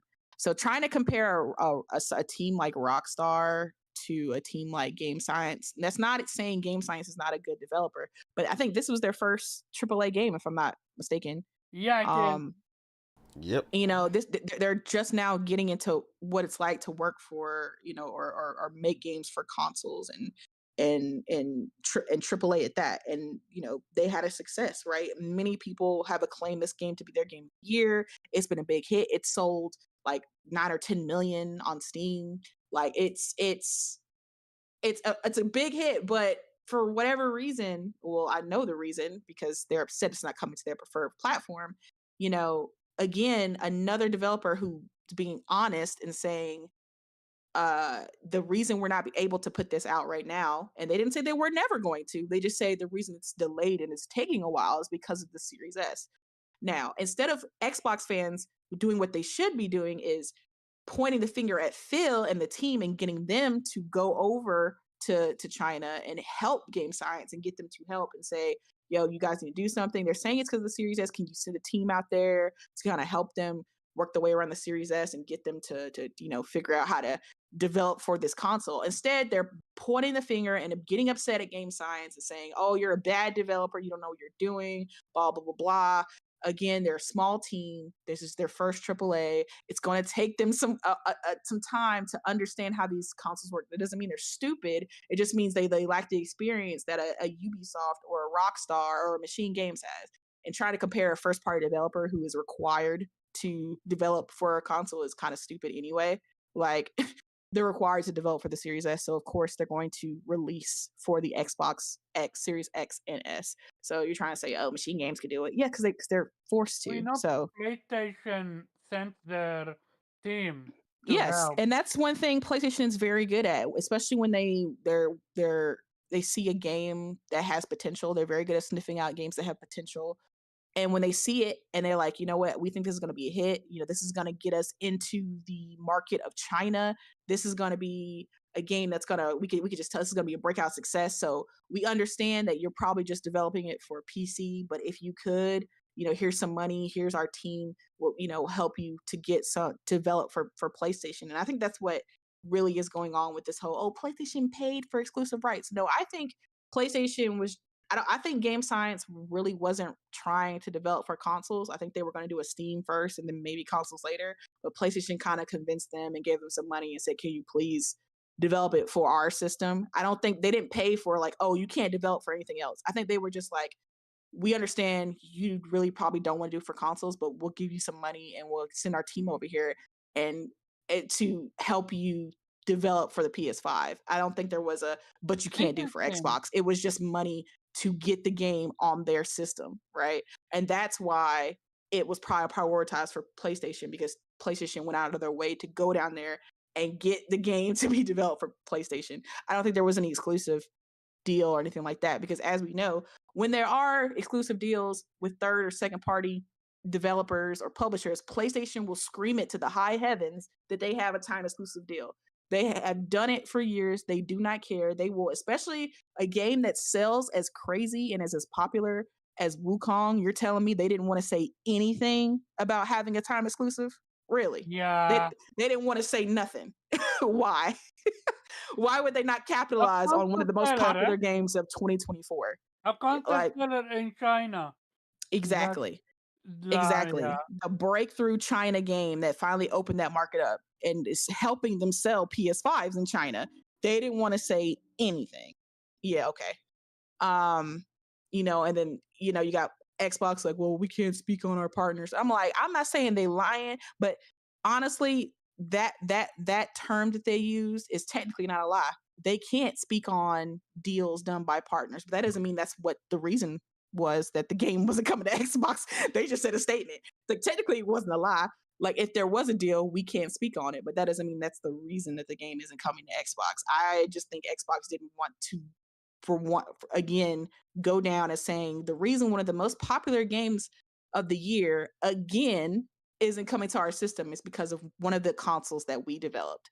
It's like they couldn't get one of the most popular games of 2023 at launch on their console, with being Baldur's Gate, because of the Series S. And now they can't get one of the most popular games of 2024, being Black Myth Wukong, on their console because of the Series S. It's like a repeating pattern, and I think Xbox didn't want to admit that they failed once again. And I think that's just what it is, because the developer, for the second time, because this is the second time that they have had to come out and say it's because of the Xbox that we can't really get this game on the Xbox platform. But fanboys being fanboys, they love to call developers liars. Everybody's at fault but Xbox. Xbox can do no wrong. Phil definitely has never lied to you guys. Xbox has definitely never failed you guys. It's always everybody else. So they want to point the finger. It's Game Science. It's their inability to develop a game. It's because PlayStation paid them to say that. it's because, you know, aliens came down and told them Xbox was trash, so that's what they're saying. Like, again, everybody's fault but Xbox. Y'all need to be tagging Phil and get his ass on this. He's paid multi-millions of dollars a year. He needs to do his damn job, get up and go over to Game Science and figure out what's going on, right? And if he understands what's going on, he needs to relay it to his fan base, because now they're scratching their heads. They're saying Xbox, you know, Game Science is lying, PlayStation's lying, everybody's lying. So he needs to be honest and say what's going on. But this is the main reason why I think I'm all for developers not saying anything, because honestly, when you tell gamers what they don't like to hear, all they do is bitch, whine, complain, and moan, and call you a liar. So I've always been the proponent that developers just don't say nothing, don't say anything. Fuck gamers. They're undeserving. They're inconsiderate. They're ignorant to the point where they don't know anything about developing games, but they're the loudest about telling you why you're developing a game wrong. Like, Damn, I've you been know spoken to. nothing about developing anything, but to have the nerve to tell a developer that they don't know what the hell they're doing. You shut up, sit back, play your other games, and wait patiently, or just don't buy the don't buy the game and just shut up. Just like, why are you talking? Why are you complaining to the developer who is telling you that they want to put the game on your system? It's just being delayed. It's not like they said, we're never going to put it on Xbox. Xbox. Fuck all you Xbox fans. We have no plans. Your console is trash. Play it on PC and PS5, or don't play it at all. No, they just said it's simply delayed, and they're working their way to get it done. And it's making Xbox fans have a freaking meltdown. Why? Like, and again, most of these people own PS5s. Like, a lot of them have PCs, and they are still upset. Just shut up, stop complaining, and like, if you really want to play this game on your Xbox, get on Xbox support. Get on Phil. That man loves talking to y'all on Twitter. Tag him. Tag Sarah Bond, tag Matt Booty, tag Aaron Greenberg. He don't do nothing, so just tag him too. And get these people on the job. Because I mean, you getting upset at Game Science and getting upset at them, what is that going to achieve? Like, Agreed. honestly, if I was Game Science, I'd be like, you know what, y'all ungrateful as hell. Fuck Xbox. Exactly. You know what? Since this is how y'all want to act, y'all want to sit here and tell us so we don't know how to develop. We can't make a game. Not gonna lie, I'm surprised they didn't do any of that. Like, I was like, it's not literally- like they need Xbox. So it's just, I would be like, I mean, but again, see, that's why I'm not a business owner, because I'm petty like that. That's some shit I would do. But Xbox literally threw them under the bus. They didn't it? It essentially did, like, well, I mean, we can't really discuss, things about our partners, blah, blah, blah, blah. Okay, Xbox, sure, you can't, sure, okay. And I'm just like, again, but this is the problem with Xbox, the fanatics. It's just, if you don't hand them games on a silver platter, it's fuck your game, essentially. Especially if it's a game that's not coming at the Game Pass, or I'll just wait for it. I mean, most of these dudes, complainers, gonna be like, well, I'll just wait for it to come to Game Pass. Like, they have no plans of playing it day one anyway. They just want to join the rah and the, oh, we're upset. Oh, you should serve us. Like, I've seen so many Xbox, fans or fanatics say, oh, I don't really care about this game, but I do have a problem with it not coming to Xbox. Well, why the hell are you talking about it? You don't want to play it. You have no plans to play it. You have no plans to support it, but you want to rant about the fact that it's not on Xbox. I'm gonna tell you right now, if I don't like a game and it's not on my platform, I don't talk about it. I don't give a fuck. Who cares? I'm not playing it anyway. It's not coming to PlayStation. Oh, well, I had no plans to play it anyway, so I don't care. Why are you upset about a game you don't want to play not being on your preferred platform? That's weird. And that's a lot of these people who are upset about Black Myth Wukong. They don't want to play this game.